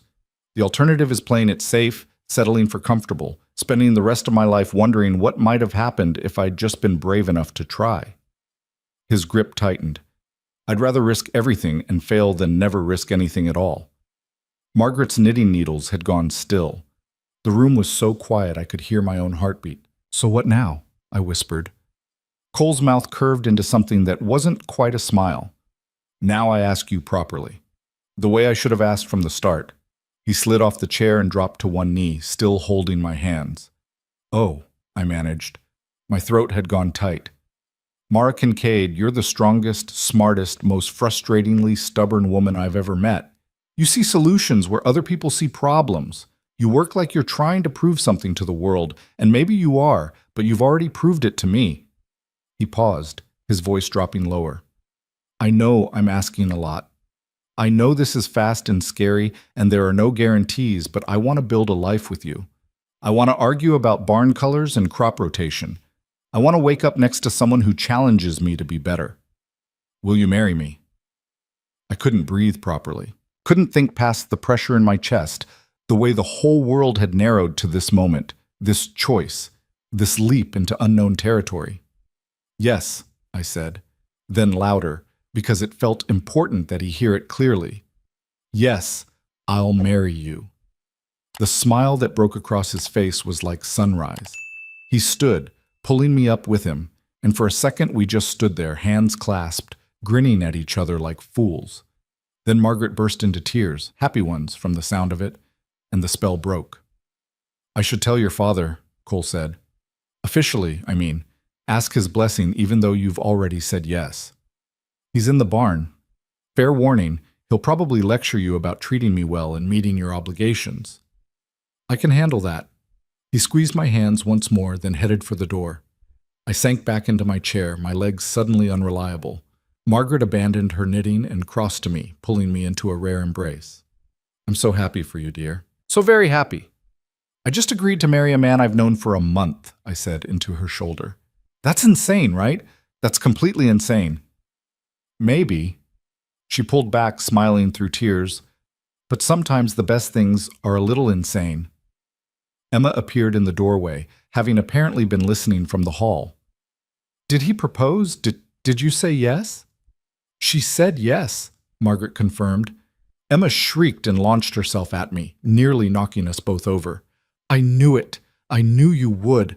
Oh, Mara, this is wonderful. You're going to be so happy. I don't know what I'm going to be, I said honestly, but I'm willing to find out. Through the window, I could see Cole and Pa standing by the barn, deep in conversation. Pa's arms were crossed, his expression serious. Cole stood with his shoulders back, meeting whatever Pa was saying head on. Then, as I watched, Pa extended his hand. Cole shook it. And just like that, it was real. I was engaged to Cole Braddock. In a few weeks or months, I'd be married. I'd move into that house by the creek and wake up every morning next to a man who'd chosen me deliberately, who'd seen all my rough edges and sharp corners and wanted me anyway. The fear was still there, humming under my skin. But underneath it was something else. Something that felt dangerously like hope. That evening, Pa called us all into the parlor after supper. He stood by the fireplace, his hands behind his back, looking older and more uncertain than I'd ever seen him.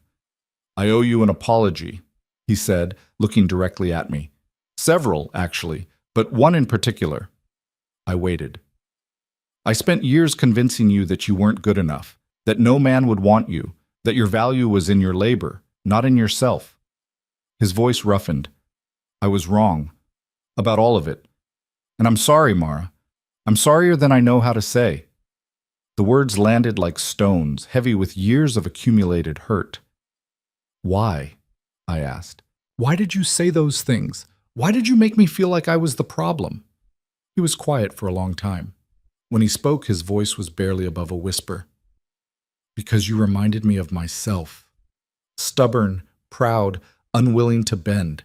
And I hated that about myself. Hated how it cost me. He stopped, swallowed hard. Your mother loved me despite all my failures, but after she died, all I could see were those failures, and when I looked at you, I saw them reflected back. So you tried to break me down? The anger surprised me with its heat. Tried to make me hate myself the way you hated yourself? I thought I was preparing you, making you practical. He finally met my eyes. But I was just passing on my poison, and I'm sorry, I'm so damn sorry. Margaret had her hand over her mouth. Emma was crying quietly. I stood, my legs shaking.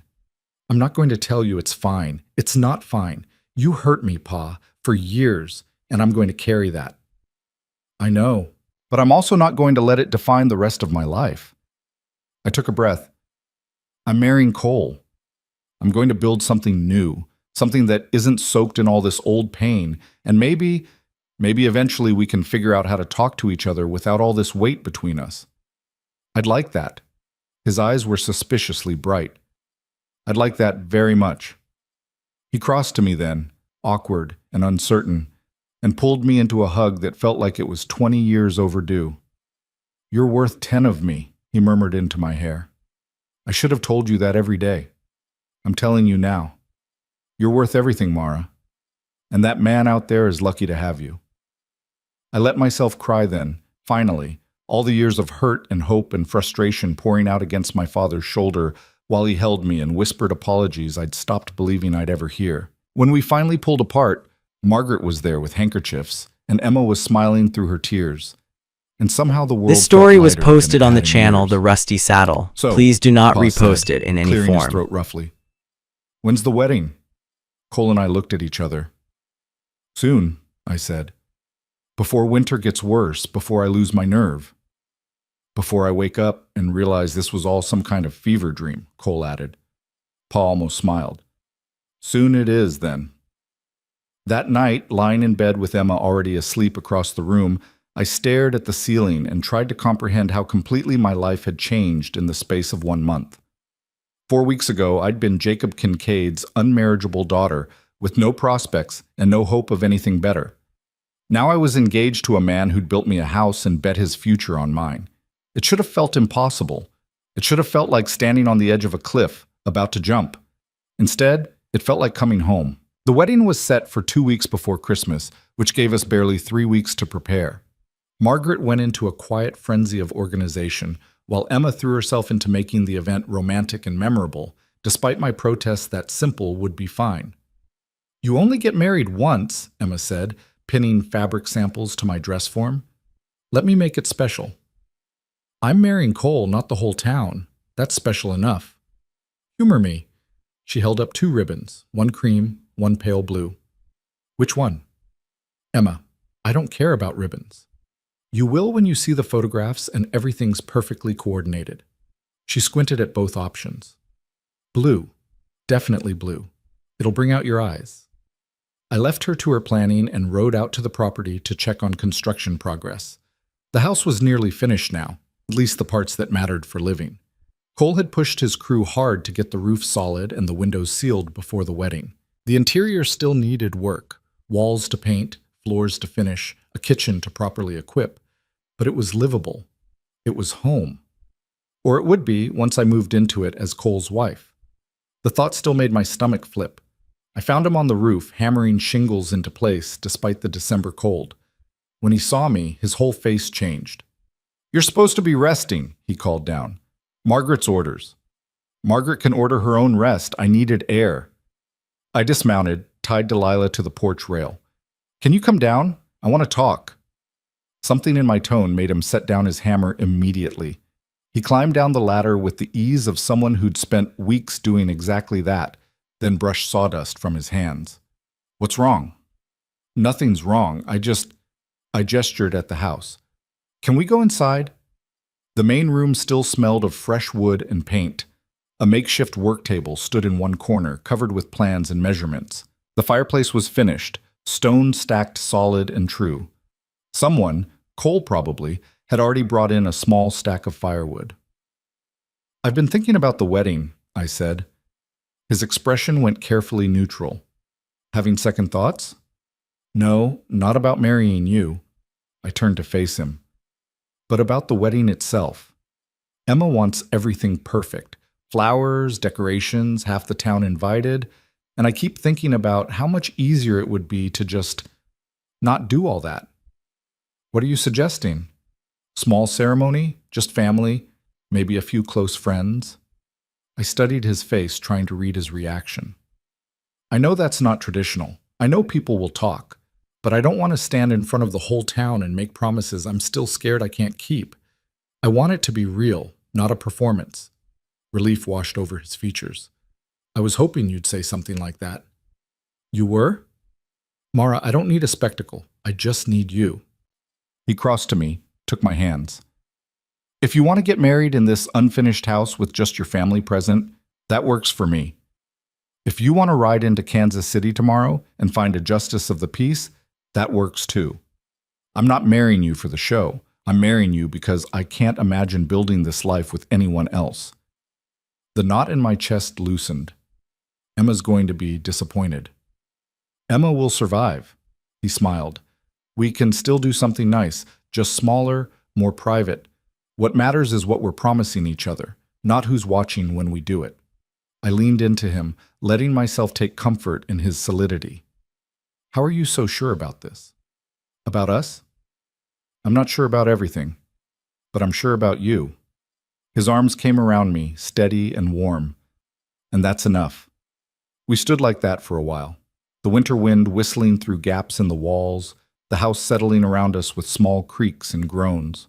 I need to tell you something else, I said eventually, something I've been avoiding. He pulled back enough to see my face. All right, I don't know how to be a wife. I don't know how to be soft or domestic or any of the things women are supposed to be when they get married. The words came faster now, like I needed to get them all out before I lost my nerve. I can manage a household, I can work, I can plan and organize and fix things, but the other parts, the intimate parts, the parts where I'm supposed to make you happy and comfortable and… Mara, he cupped my face in both hands. Stop, just stop. But I don't need you to be something you're not. I need you to be exactly who you are. The woman who told off Mrs. Hadley in the middle of the mercantile. The woman who can see a piece of land and know exactly where everything should go. The woman who's brave enough to marry a near stranger because she's willing to take a chance on something better. He leaned his forehead against mine. That's who I want. Not some imaginary version who knows all the right things to say and do. Just you, exactly as you are. Even when I'm difficult, especially then. His thumb brushed my cheekbone. I don't want easy. Easy is boring. I want real, which means difficult sometimes, argumentative sometimes, stubborn as hell most of the time. He smiled. That's the deal I signed up for. I kissed him then, because words weren't enough and I needed him to understand what I couldn't quite articulate. He responded with a gentleness that made my chest ache, his hands still framing my face, his mouth warm against mine. When we finally pulled apart, we were both breathing harder. We should probably stop, I managed, before we do something Margaret would have opinions about. Probably.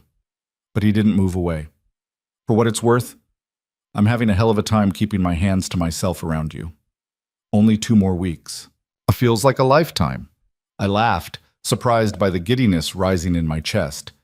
Who knew Cole Braddock had a romantic side? I didn't, until recently. He finally stepped back, putting proper distance between us. You bring out parts of me I didn't know existed. Like what? Hope, mostly, the kind that doesn't come with conditions or backup plans. He picked up his hammer, turned it over in his hands. I've spent years being practical, calculating risk, never betting on anything I couldn't afford to lose. And then you happened, and suddenly I'm building a house for a future I can't guarantee, promising forever to someone I've known for 6 weeks. He looked up. That's not practical. That's faith. And I didn't think I had any left. The rawness in his voice caught me off guard. Cole, I'm not complaining. I'm just saying you changed something fundamental in me. Made me believe good things could actually happen if I was brave enough to reach for them. He set down the hammer. So whatever doubts you have, whatever fears, I've got them too. But I'm choosing to move forward anyway. With you. Because the alternative is going back to being the man I was before. And I can't do that. Won't do that. I didn't know what to say to that. Didn't know how to hold something so honest, so vulnerable. So I did what I knew how to do. I moved forward, took his hand, and said, "Let's go finish your roof. Our roof." His smile was like sunlight breaking through clouds. Yeah, let's do that. We worked together for the next 2 hours, me handing him shingles and nails, him placing them with steady precision. The crew had knocked off for the day, leaving us alone with the work and the winter sky. My hands went numb with cold, but I didn't care. There was something satisfying about this, building something tangible, creating shelter from nothing but wood and will and determination. You're good at this, Cole said, accepting another shingle. Handing you things? That's not exactly a skill. Knowing which things I need before I ask for them. Anticipating the work. He hammered the shingle into place. That's partnership. That's what makes a good team. Is that what we are? A team? What else would we be? I considered. Most marriages I've seen aren't teams. They're more like separate kingdoms that happen to share a border. The man does his work, the woman does hers. They meet in the middle for meals and children, but otherwise operate independently. Sounds lonely. It is. I handed him another nail. My parents weren't like that before my mother died. They were a team. They talked about everything, decided things together. Pa valued her opinion, listened when she spoke. I remember that. How they'd sit at the kitchen table after This we'd story gone was to bed, posted on the channel talking The through Rusty problems Saddle. like they were Please solving do a not puzzle repost together. it in any form. That's what I want. Cole paused in his work. Not two people living parallel lives under the same roof. I want someone I can talk to at the end of the day. Someone who'll tell me when I'm being an idiot, who'll catch mistakes I miss, who'll celebrate victories with me and weather disasters beside me. He looked at me directly. I want what your parents had, and I think we could build that if we're both willing to try. I'm willing. The words came easier than I expected. Scared, but willing. Same. He went back to hammering. We'll figure it out as we go. Make mistakes, fix them, learn from them. That's all anyone can do. By the time we finished, the sun was setting in streaks of orange and red across the prairie. I stood back looking at what we'd accomplished. A fully sealed roof, protection against the elements, one more piece of the puzzle falling into place. It's really happening, I said. This house, this life. It's actually real. Cole came to stand beside me, his shoulder touching mine. Getting more real every day. We rode back to the Kincaid homestead together, his horse keeping pace with Delilah, easy silence stretching between us. When we reached the split where he'd turned toward town and his boarding house, he pulled up. I'll see you Sunday, he said, for our last family dinner before the wedding. Nervous? About dinner? No. About everything after? He smiled. Absolutely, but in a good way. I watched him ride off toward town, then continued home with my thoughts full of shingles and promises and the strange, terrifying joy of choosing something for myself. Emma met me in the yard, practically vibrating with excitement. I've been rethinking the whole wedding, she announced. You're right, we don't need half the town, but we do need it to be beautiful. So I've been planning something smaller, more intimate, but still special. Emma, just hear me out. She linked her arm through mine, walking me toward the house. The ceremony here, in our parlor, just family and maybe 5 or 6 close friends. I'll make garlands from winter greenery. We'll use Margaret's good china for the dinner after. Simple, but lovely. What do you think? I looked at my sister's eager face and felt something warm bloom in my chest. I think that sounds perfect. Her whole expression lit up. Really? You're not just saying that? Really, as long as I don't have to wear anything too elaborate. Your dress is already made, and it's beautiful without being fussy. Trust me. She squeezed my arm. This is going to be wonderful, Mara. I promise. The next 2 weeks passed in a blur of final preparations. Margaret taught me the basics of managing a household budget, though I already knew most of it from keeping Pa's books. Emma finished my dress and made me try it on 17 times to ensure the fit was perfect. Pa avoided me mostly, which I suspected was his way of dealing with the impending loss of his daughter to another man's household. Cole came to dinner every Sunday and twice during the week, but we were never alone. Margaret was taking her chaperoning duties seriously now that the wedding was imminent, as if afraid we'd do something improper at the last minute and ruin everything.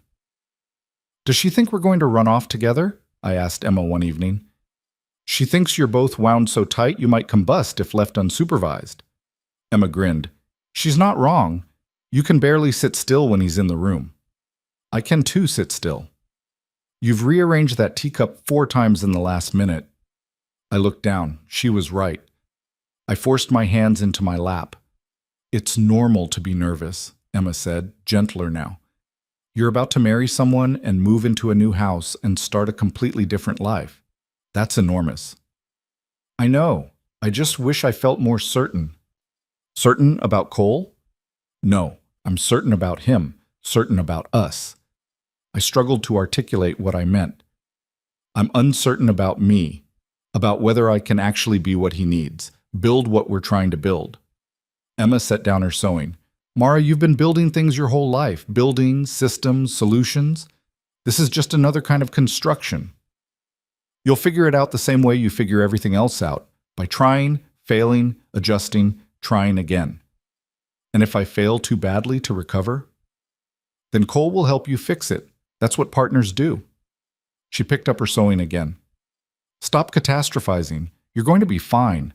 Better than fine. I wanted to believe her. The day before the wedding, Cole and I rode out to the house one last time before it officially became ours. He'd spent the morning moving in his few possessions: clothes, tools, books, the personal effects of a man who'd spent years traveling light. Now he wanted to show me what he'd done with the bedroom. The second floor was warmer than I expected. He'd installed a small stove in the bedroom, already burning low to take the chill off. A bed frame stood against one wall, handmade, from the look of it, the headboard carved with a simple but elegant pattern. I made it, he said, watching my face. Wanted something solid, something that would last. I ran my hand over the wood, feeling the smoothness of careful sanding. It's beautiful. Wasn't sure about the carving. Might have overdone it. You didn't. I traced the pattern, intertwined branches, leaves, small flowers. When did you have time for this? Evenings, mostly, after the crew left. He came to stand beside me, helped me think, kept my hands busy when my mind wouldn't settle. You were nervous. Terrified. Still am, a little. He turned to face me. Mara, I need to ask you something, and I need you to be completely honest with me. My stomach tightened. All right. Do you love me? The question hung between us, heavy and unavoidable. I'd been avoiding this exact question for weeks, asking it of myself, testing the edges of what I felt, trying to determine if what I had was love or just hope, dressed up in different clothes. I don't know, I said finally. I don't know what love is supposed to feel like. I know I think about you constantly. I know I want to build this life with you. I know when you're near me, I feel steadier and more uncertain all at once. Is that love? Maybe. Or maybe it's just the beginning of love, and the rest comes later. I forced myself to look at him. Is that enough for you? Or do you need me to be sure right now? He was quiet for a long moment, then, it's enough. Because I'm not entirely sure either. That surprised me. You're not? I care about you more than I've cared about anyone. I want you happy and safe and fulfilled. I want to wake up next to you every morning and fall asleep beside you every night. I want to build something real with you. He reached for my hand. But is that love? Or is it something that becomes love over time? I don't know. I've never done this before. The honesty of it settled something in my chest. We were both walking into the unknown, both unsure, both choosing to move forward anyway. So we'll figure it out together, I said. Yeah. He squeezed my hand. We will. We stood like that for a while. In the bedroom we'd soon share, the winter light slanting through windows Cole had installed himself, the bed he'd built with his own hands waiting for a future we couldn't yet imagine. I should get back, I said eventually. Margaret will worry. I know, but he didn't let go of my hand. One more day, and then you're mine. We're each other's. Legally, at least. In every way that matters. He pulled me closer, pressed a kiss to my forehead. Sleep well, Mara. Tomorrow, everything changes. The wedding day dawned clear and cold. Emma woke me before sunrise, despite my protests that we had hours yet. You need time to prepare properly, she insisted, pulling me out of bed. Bath, hair, dress. These things take time. Margaret had heated water for a proper bath, a luxury we usually reserve for special occasions. I soaked in the warmth, trying to quiet my racing thoughts. In a few hours, I'd be married. I'd promise myself to Cole Braddock in front of witnesses, make vows I desperately hoped I could keep. Emma helped me into my dress, simple cream-colored wool, well-made but not ostentatious. She'd added small touches of blue ribbon at the waist and cuffs, and somehow it transformed the whole thing from plain to quietly elegant. You look beautiful, she breathed, fastening the last button. I looked at myself in the mirror and barely recognized the woman staring back. Not because I looked different exactly, but because I looked happy. Nervous, yes. Scared, absolutely. But underneath all that, happy. Thank you, I told Emma, for everything. For believing this could work when I wasn't sure. She hugged me carefully, mindful of the dress. You deserve this, Mara. You deserve all of it. The house, the partnership, the future. Don't let anyone tell you otherwise. Downstairs, the parlor had been transformed. Emma's winter greenery garlands hung from the windows, filling the room with the scent of pine and cedar. Margaret's good china was set out on the dining table, ready for the meal after. A small group waited: Pa, Margaret, a few neighbors who'd become genuine friends over the years, and Reverend Pierce, who'd agreed to perform a shortened ceremony. And Cole, standing near the fireplace in clothes I'd never seen him wear. Dark suit, pressed shirt, looking uncomfortable and handsome and terrified. When he saw me on the stairs, his whole expression transformed. I walked down slowly, my legs unsteady, my heart hammering against my ribs. Pa met me at the bottom, offered his arm. "You look like your mother," he said quietly. "She'd be proud of you. I'm proud of you." I squeezed his arm, unable to speak past the lump in my throat. He walked me to Cole, placed my hand in his, then stepped back. Reverend Pierce began speaking, something about commitment and partnership. This story was about posted building on the life channel together The through all Rusty Saddle. seasons. Please do I not heard maybe repost half it of in any form. The rest was drowned out by my own pulse, by the warmth of Cole's hand holding mine, by the enormity of what we were about to do. "Do you, Mara Kincaid, take this man to be your husband?" Reverend Pierce asked. I looked at Cole, at the man who'd defended me in a mercantile, who'd built me a house, who'd chosen me when no one else ever had.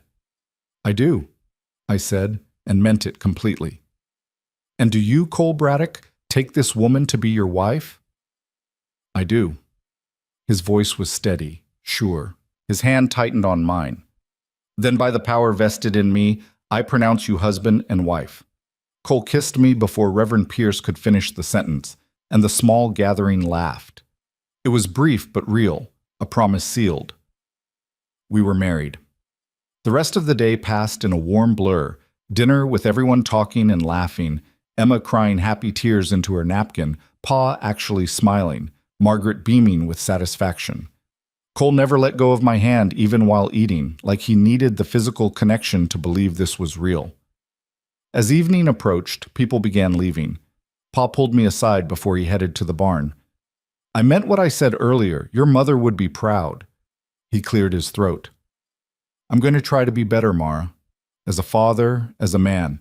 What I did to you, how I made you feel, that ends now, you understand?" "I understand." "Good." He hugged me awkwardly, then stepped back. "Cole's a good man. You two will build something strong. I know it." After everyone left, it was just Cole and me in the parlor, the fire burning low, the winter night settling in around us. "Ready to go home?" he asked. Home. Our home. The house by the creek, waiting for us to fill it with life and noise and all the messy, complicated reality of building a future together. "Ready," I said. We rode through the darkness, side by side, toward the rest of our lives. The house was dark when we arrived, just the outline of it against the star-filled sky. Cole dismounted first, then helped me down, his hands lingering at my waist longer than necessary. "Wait here," he said, and disappeared inside. A moment later, warm light bloomed in the windows as he lit lamps throughout the first floor. He came back to the door, leaning against the frame. "Welcome home, Mrs. Braddock." The name stopped me cold. Mrs. Braddock. I was someone's wife now, someone's partner. The girl who'd been told she'd never be wanted had just married a man who'd built her a house with his own hands. "You all right?" Cole asked, concern creeping into his voice. "Yeah, it's real now, all of it." "Having regrets already?" He tried to make it sound light, but I heard the fear underneath. "No regrets? Just adjusting." I walked toward him, my wedding dress rustling in the cold air. "Ask me again in a week." Not funny. Little bit funny. I reached the doorway where he still stood watching me. "You gonna let me inside, or are we testing how long I can stand in December weather in a dress?" He stepped aside with a slight bow. "After you, wife." Inside, the house was warmer than I expected. He'd kept the stove burning all day, and the fire in the main room crackled cheerfully. Someone, Emma probably, had left covered dishes on the kitchen counter, food for the next few days so we wouldn't have to worry about cooking immediately. I stood in the center of the main room, turning slowly to take it all in. This was mine now, ours. Every wall, every floorboard, every window that Cole had installed himself. I know it's not finished, he said, watching me. The walls still need paint, the kitchen needs more equipment, and upstairs, it's perfect. I cut him off. It's rough and unfinished, and it's perfect. He came up behind me, his hands settling on my shoulders. You sure? Because I can keep working on it, make it more... Cole. I turned to face him. Stop trying to make everything perfect. This is enough. More than enough. We stood like that for a moment, the weight of the day finally settling on both of us. Married. We were actually married. And now we had to figure out what that meant beyond the ceremony and the vows. I should probably tell you, Cole said quietly, I have no idea what I'm doing here. With what? This. Being married. Being a husband. He ran a hand through his hair, messing it up. I've been on my own for 15 years. I'm used to making decisions alone, living alone, answering to no one. And now there's you, and I want to do right by you, but I don't know... I kissed him to stop the spiral of worry. When I pulled back, he looked slightly dazed. I don't know what I'm doing either, I said. So we're even. We'll figure it out together, make mistakes together, fix them together. That's the deal, remember? The deal. He smiled, some of the tension leaving his shoulders. Right. Now, are you going to feed me, or did we get married just to stand in the middle of an empty room all night? We ate Emma's food at the makeshift table, still dressed in our wedding clothes, talking about nothing important. The conversation flowed easier than I expected. Stories about the construction mishaps he'd dealt with, gossip I'd heard in town, plans for the spring planting. Normal things. Real things. It wasn't until later, upstairs in the bedroom with its hand-carved bed and dying fire, that the nervousness came back full force. Cole seemed to sense it. He kept his distance while we prepared for bed, giving me space to change behind the screen he'd set up for privacy. When I emerged in my nightgown, he was already under the covers, shirtless but respectful. We don't have to... he started. I know. I just mean there's no rush. No expectations. I climbed into bed beside him, the mattress dipping under my weight. Cole, we're married. Certain things are expected. Not by me. He turned on his side to face me. Not tonight, not ever, unless you want them to. The gentleness in his voice undid something in me. I'd been bracing for demands, for the loss of control that everyone whispered about when they talked about wedding nights. Instead, he was offering me choice. What do you want? I asked. Honestly, just to hold you, to fall asleep knowing you're here, and this is real. He reached out slowly, giving me time to pull away. Is that all right? I moved closer, let him pull me against his chest. His heartbeat was steady under my ear, his arms warm around me. This is good, I whispered. This is enough. We fell asleep like that, wrapped together in the bed he'd built, in the house we'd promised to fill with a life worth living. The first few weeks of marriage were harder than either of us expected. Not because we didn't care about each other, but because we didn't know how to share space with another person. Cole was used to doing things his way, on his schedule. I was used to managing everything myself, not asking for help. We collided over small things at first. He'd rearrange the kitchen, and I'd rearrange it back. I'd make plans for the day without consulting him, and he'd make different plans that conflicted with mine. We were two stubborn people trying to build one life, and the seams showed. This is ridiculous, I said one morning after we'd argued about how to organize the storage shed. We're fighting about nails. We're not fighting about nails. We're fighting about whether you trust my judgment on how to run this property. Cole's voice was tight with frustration. I do trust your judgment. I just think my way makes more sense. Of course you do. You think your way makes more sense about everything.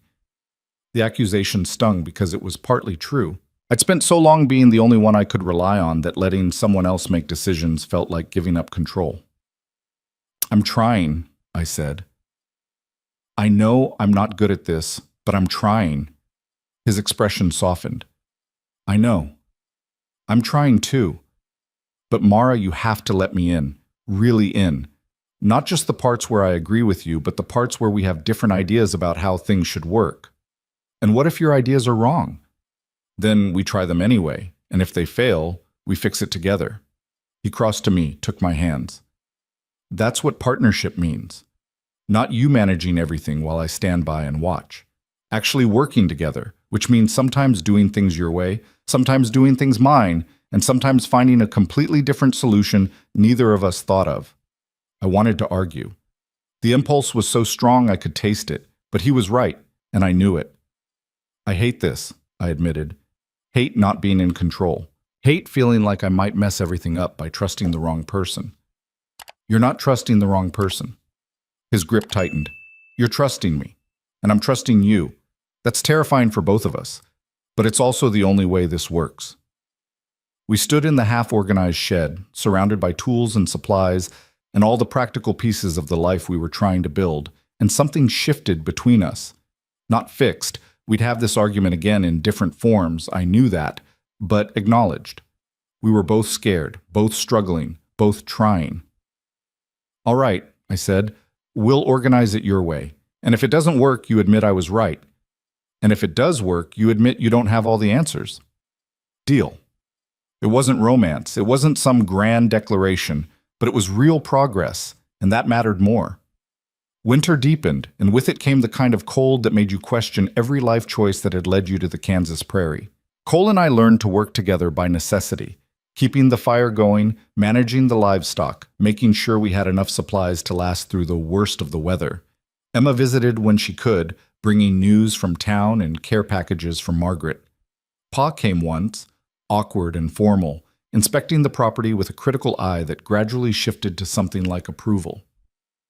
"You've done good work here," he told Cole as they stood by the barn.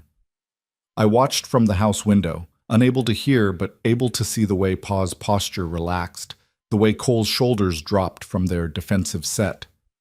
When Pa left, Cole came inside looking relieved. "What did he say?" I asked. "That the property's solid, that I'm treating you well, from what he can see." Cole hung up his coat, brushed snow from his hair. "And that if I ever make you regret marrying me, he'll shoot me himself. That sounds like Pa." I told him I'd hand him the gun if it ever came to that. He came to stand by the fire, holding his hands out to the warmth. "Your father and I, we're never going to be close, but we understand each other now. That's something." It was more than something. It was Pa admitting he'd been wrong in his own way, acknowledging that Cole was good for me, that this marriage was real. In January, we had our first real crisis.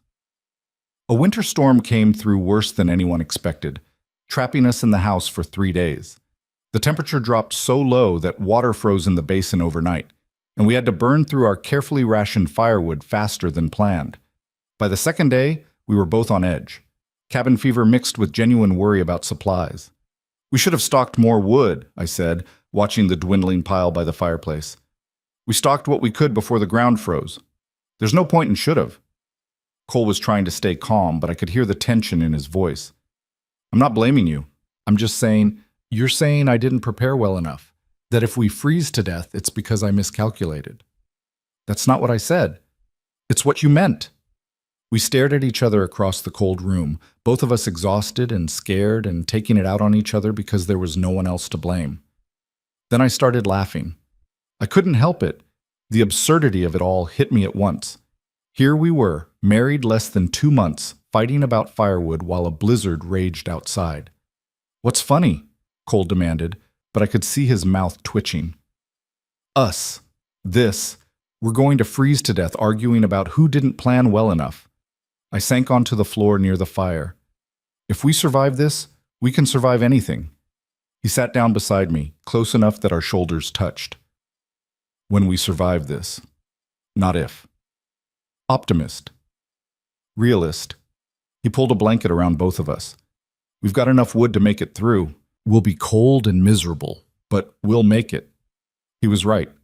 We did make it, though those 3 days tested us in ways the wedding vows hadn't covered. But we came out the other side still married, still speaking to each other, still determined to make this work. When the storm finally broke and we could get to town for supplies, Mrs. Chen pulled me aside in the mercantile. "We heard you and your husband were snowed in. Everything all right out there?" "We're fine. House held up well." "That's good. That's very good." She paused, then, I owe you an apology, Mara, for the things I said, the doubts I had about your marriage. You and Mr. Braddock, you're making it work. Anyone can see that. The apology caught me off guard. Thank you. You're stronger than I gave you credit for, stronger than most of us realized. She patted my hand. Your mother would be proud. I carried those words home like treasure. Spring came slowly, fighting winter every step of the way. But eventually, the ground thawed enough to work. And Cole and I threw ourselves into planting. We argued about crop placement, debated irrigation strategy, and somehow found a rhythm that worked for both of us. I learned that Cole was patient with animals, but short-tempered with broken equipment. He learned that I could outwork him in short bursts, but needed to rest more frequently. We learned each other's limits, each other's strengths, each other's fears. One evening in late March, we sat on the porch watching the sun set over land we'd planted together.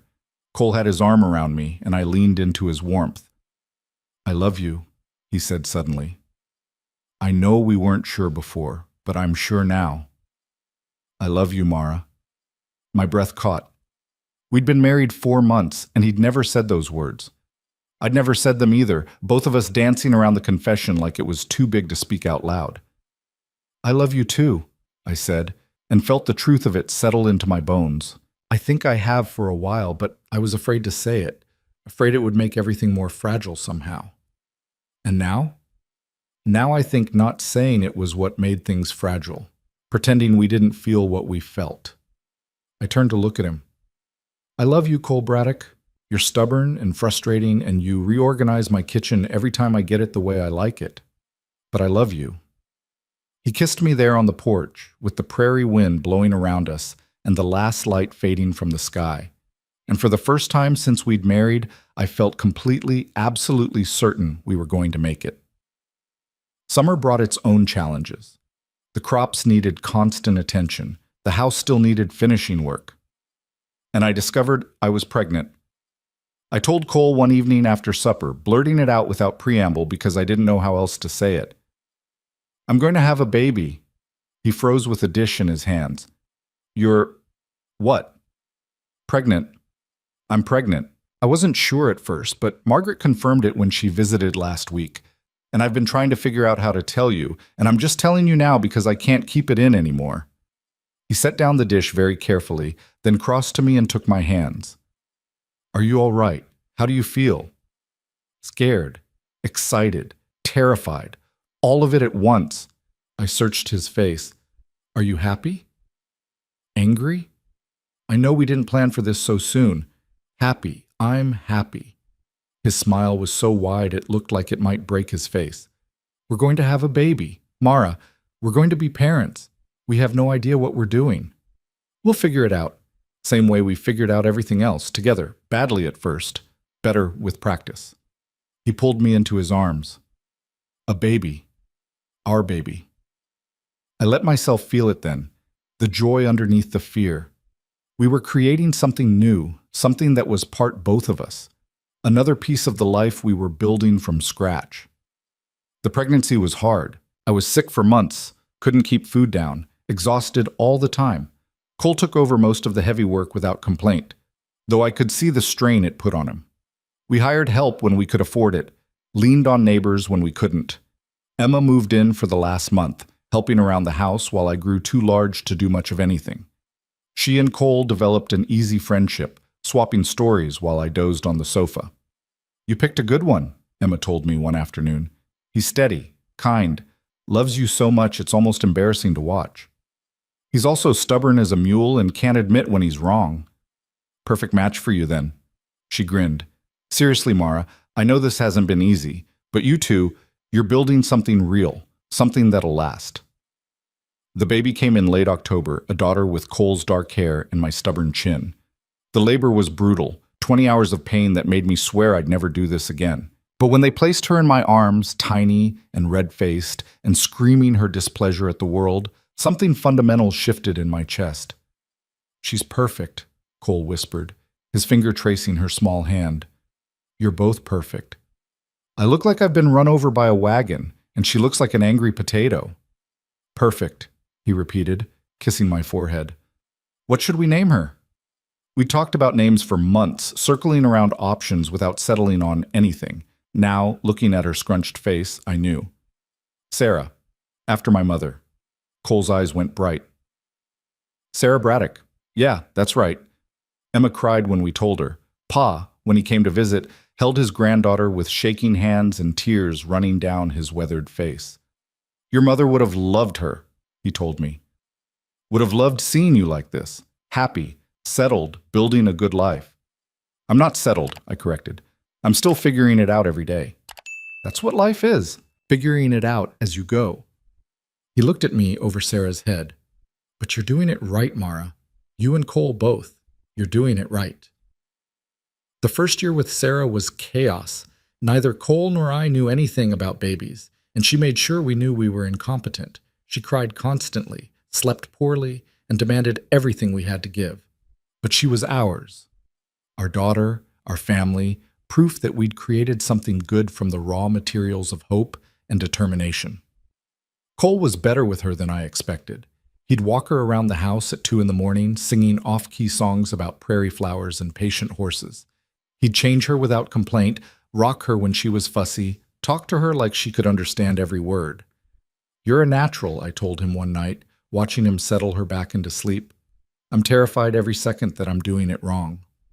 Welcome to parenthood. He laid Sarah in her cradle, then came to bed beside me. I keep thinking about my father, about how he made me feel worthless, and I promise myself every day that I'll never do that to her. She'll know she's loved, wanted, valued, no matter what. She will. We both will make sure of it. I took his hand. We're breaking the pattern, Cole. Building something better. Yeah. He squeezed my fingers. We are. By Sarah's first birthday, the house was finally finished. We'd painted the walls, equipped the kitchen properly, added small touches that made it feel like home. The land was producing well, better than we'd hoped for the first year. We'd paid off some of Cole's debts and started saving for expansion. We hosted a small party for Sarah's birthday. Family, a few neighbors, nothing fancy. But as I looked around the house full of people, at my daughter taking her first wobbling steps between her father and her aunt, at Pa actually smiling while he talked to Cole about crop yields, I felt something I hadn't felt since before my mother died. Belonging. Not the kind that came from fitting into someone else's expectations, but the kind you built yourself from honest work and real connection. I belonged here because I'd chosen it, because Cole and I had created this life together from nothing but will and hope and stubborn determination. You look happy, Margaret said, appearing at my elbow. I am happy, tired, overwhelmed, constantly worried I'm doing everything wrong, but happy. That's what a good life looks like. Not perfect, not easy, but real and yours. She watched Sarah toddle across the floor. You've done well, Mara. Better than well. That night, after everyone left and Sarah was asleep, Cole and I sat on the porch like we had that evening months ago when we'd first admitted we loved each other. You know what I realized today? I said. What's that? A year and a half ago, I was convinced I'd never have any of this. Never have a husband who loved me, never have a home that was truly mine, never have a family beyond the one I was born into. I gestured at the house behind us, the land spreading out under the stars, and now I have everything I didn't think I deserved. You always deserved it. You just needed someone to see it. He pulled me closer. And for what it's worth, I'm the lucky one here. I got the strong, smart, impossibly stubborn woman I needed, even if I didn't know I needed her until I found her. We're both lucky then. Yeah. He kissed the top of my head. We are. 2 years later, we had a son, Thomas, named for the rancher who'd given Cole his first real chance. A year after that, we bought the adjacent property, expanding our operation. The work never got easier, but we got better at it. Better at working together, better at communicating, better at building the life we'd promised each other we'd create. Red Hollow changed its mind about us slowly, the way small towns do. The gossips who'd questioned Cole's motives eventually admitted they'd been wrong. The people who'd pitied me as Jacob Kincaid's unmarriageable daughter started asking my advice on land management, on household economics, on how to build something lasting. I became someone the town respected, not despite my sharp edges, but because of them. Cole became a fixture in the community, known for his fairness and his determination to do right by his family and his neighbors. We weren't perfect. We still fought about stupid things. How to organize the shed remained a recurring argument for years. We still made mistakes, still hurt each other sometimes with careless words or thoughtless actions. But we were partners. Real partners. The kind my parents had been before my mother died. The kind I dreamed about when I was young and still believed good things could happen. On our 5th anniversary, Cole found me in the barn checking on a mare about to foal. He had something behind his back. "What's that?" I asked. He pulled out a small wooden box, hand-carved like the bed he'd made before our wedding. Inside was a delicate silver chain with a small pendant, 2 interlocking circles. "It's nothing fancy," he said, "but I wanted to give you something to mark 5 years of putting up with me." "I don't put up with you. I choose you every day." I let him fasten the chain around my neck. "And you're stuck with me now. You know that, right?" "Counting on it." He kissed me there in the barn, with the smell of hay and horses around us, and our whole life stretching out ahead. Here's to the next 5 years, and the 5 after that, and all the years we get. To building something that lasts, I agreed. And we did. Through droughts and good harvests, through more children and growing pains, through the slow, steady work of turning raw land and hope into something solid and real. We built a life that mattered, not because it was perfect or easy, but because it was ours, chosen and created with full awareness of what it would cost and what it might return. I never forgot the girl I'd been, the one who believed she wasn't good enough, wasn't wanted, wasn't worth choosing. But I stopped being her, stopped letting that old voice dictate what I could reach for or deserve. Because the truth I learned from Cole and Sarah and Thomas, and all the years of building and failing and trying again, was that worth isn't something someone gives you. It's something you claim for yourself by choosing to believe you matter, by choosing to try even when success isn't guaranteed, by choosing to build something real instead of just surviving someone else's vision of what your life should be. I was Mara Braddock now. Wife, mother, partner, landowner. The girl no one chose had chosen herself, and that made all the difference. The prairie wind blew across our land, carrying the scent of growing things and possibility. Inside the house, our children slept. Beside me, Cole stood solid and steady, my partner in every way that mattered. And I was happy. Not perfect, not without struggle, but genuinely, truly happy. It was enough. It was everything.